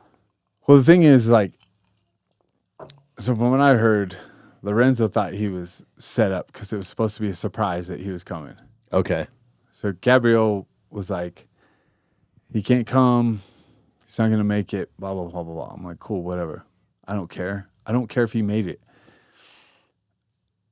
Going back to the douchey part of walking around with your belt, the promotion, Gabriel even actually kept it a secret, didn't tell me, and apologized after. But Lorenzo was walking around Florence with his belt strapped around him, taking pictures with everybody. And when I was like shopping at some stores, and some people told me, they were like, watch out, you just saw your opponent, Lorenzo, he's over here, and blah, blah, blah. he's getting gelato right now. No, because he likes the attention. Like, Yeah. to me, I don't really like the attention. Like, I will walk through. I don't necessarily want to be Connor in them. Like, I don't want to walk through and have a fucking crowd everywhere I go. I like being able to like live where I want, leave when I want, do whatever I want. There's perks that come to being famous, but that's not really my style. Like, Yeah, that's why when I carry my belts and shit, I put them in a bag, and TSA will look in it, and that's it. Like, I don't walk through the airport like everybody look at me. yeah. Lorenzo's that guy. Like he was fucking carrying it on the sidewalk, dude. He was walking around Florence with 2 belts and everything. So people in the city told me that he was there Right. before the press conference. So I knew that he was there. Yeah. And I was like, you sure? And then they showed me pictures. I was like, oh, okay. So then I got back to the hotel, changed everything, went to the press conference, and you know, they're like, how do you feel about Lorenzo not being here? And I was like, I already know this motherfucker's here. Just bring him out. Like, he was waiting in a closet. They showed me after. He was hiding in a closet in the place for like 30 minutes. That's fucking embarrassing. That's embarrassing to me. Yeah, I'd at least request a room It if I'm looked a like- superstar like that. it looked like shit on TV. And then like just the funny part is like when you get down to it in real life, like I've seen you and Lorenzo do a toast at fucking Tom's. You know, like after that, I like first fight, I like the guy personally. Yeah, I do. I like the guy personally. Even this fight, he messaged me like, good luck, rooting for you, whatever. Cool. I didn't respond because like, fuck you. I also trained Yeah. to fight you. I'm a little pissed about like that whole situation, but I knew it from the beginning. So did he get popped again? Because Yeah. yeah, okay, So That's the other thing too. The guy shouldn't be allowed a fucking chance if you can't pass a drug test. In my opinion, like if you're not smart enough to pass it, like that's one thing, right? Like there's ways around shit, right? Like, but to blatantly be, you shouldn't be allowed to compete. Yeah, I mean, so that's not what I want to see. I said it at the press conference. I don't even mind. So his testosterone, all that stuff, was 2,700. What? 2,700? He set the record for failing a drug test, but then he was on tren and other stuff. Holy shit, dude! I'm gonna up my dose tomorrow. You can live after that?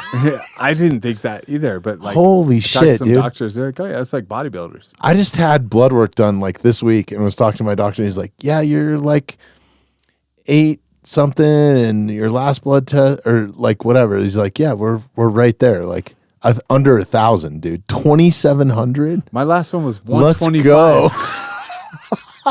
What? Yeah, mine shit. is like critically low. Damn, dude. But like, you go back to the UFC days of TRT. Back then, I was young. Nothing to do with it. I don't care. Like, whatever. And they were like, as long as it's within the normal range. And then guys started abusing it. I think in range, I also don't think that like peptides should be illegal. I don't think BPC. No. Things that heal your body. I don't think hormone replacement should be illegal. Like as long as you're within a certain number, right? Like if you're rolling everybody's around within at a one, human level, yes. Especially guys like your age, like you can't be expected to fight some 20-year-old kid. You know that, their numbers are like the human body deteriorates, right? Like well, over everybody's time. is different. Too. Yeah, you gotta have a baseline to realistically test. But go back to when we did a podcast after that fight. I said, let's fight in Thailand. You can do whatever you want. right. Because I didn't care. The fact that that fight got pulled, that wasn't because of Some my nicotine? choice. Yeah. All right. Oh, no, wait. I actually have Okay. brought some. Sponsor of ours, by the way. Okay, Yeah. I'll do that one. We did a podcast on this. You made a clip of it. Yeah. And I said, let's fight in Thailand. No round limit. You do whatever you want, though. Fight to the death, right? I hold that again. I hold it now. Yeah. I will fight him. Will I waste my time fighting him where there's a commission? No. I just did that once. Nothing like it. The fight didn't end up happening. I still got to fight, thankfully, but it almost got pulled. The whole event almost got canceled. And I told them from the beginning that he would not be able to fight. I said it from the very beginning. I still want that one back. I would still fight him in like Thailand or somewhere else where like, who gives a shit? You do whatever you want. My only request would be no round limit. I don't think he should even get the fucking chance, dude. Like, you're the champ. He hasn't been able to show up. Like, your only loss to him was in his split decision. Like, I don't think the guy should have a fucking chance. I think he's a fucking cheater. Yeah. I mean, I can understand why you want it back, though, too. It back. Yeah. So that was my consolation. Mm-hmm. I don't care if they test you, and I still don't. Do everything you want. But I know that look, I already know, and I have no problem admitting it. He hits harder than me. He's more explosive than me. He's faster than me. But he can't outlast me. He's not a better boxer. He just explodes in, rushes in, swings wild. So I need the longevity of it. So if we fought in another country where there's no round limit, let's go until there's a winner. Because I need some upside to that. Right. And I don't care if he's on trend, test, all of it. I already proved like I can take it. And I would have continued to take it. It got less and less and less over the rounds. I know that I could drag it out and beat him. I also know that I could knock him out quickly. I did a lot of things wrong that I shouldn't have. So, I mean, I'm accountable for my loss. And I'm just a guy looking at it from the outside and personally being there ringside. Like, So as close as you could get, right, as a patron. Yeah. Like you weren't on your A game that night. No. Yeah. I was too hesitant. There was a lot of things. Like, Yeah. I'm my own worst critic. And I think that's the best thing that's helped my career is not being so egotistical that like, oh, I did everything perfect. Everybody's against me, you know? Right. I lost that fight myself by not doing what I should have done. But because of his fail and all that stuff, like, all right, well, give me another shot and I'll beat him. But we're going to skew the fucking rules on this a little bit to make it even, Right. you know? Yeah. Let me pull this into deep waters. I think you should just keep rolling with the BKFC. Like, No, I will, but Whatever. I'm saying let's go in another country and do it. sure. And then I will walk out the champion. Like, let's go old school boxing. Like, we'll go until somebody wins. Yeah, let's do it. You know? If No. he dies, he dies. Some Ivan Drago shit. Yeah, the Rocky correlations were kind of funny too, man. Like with this last one, like. Yeah, I loved your little comeback in that. It was like, yeah, don't forget that Rocky fucking lost in Rocky 3 or whatever. Yeah, it was a little corny. Yeah. You know, it was funny because, like, showing up to the press conference, they kind of told me.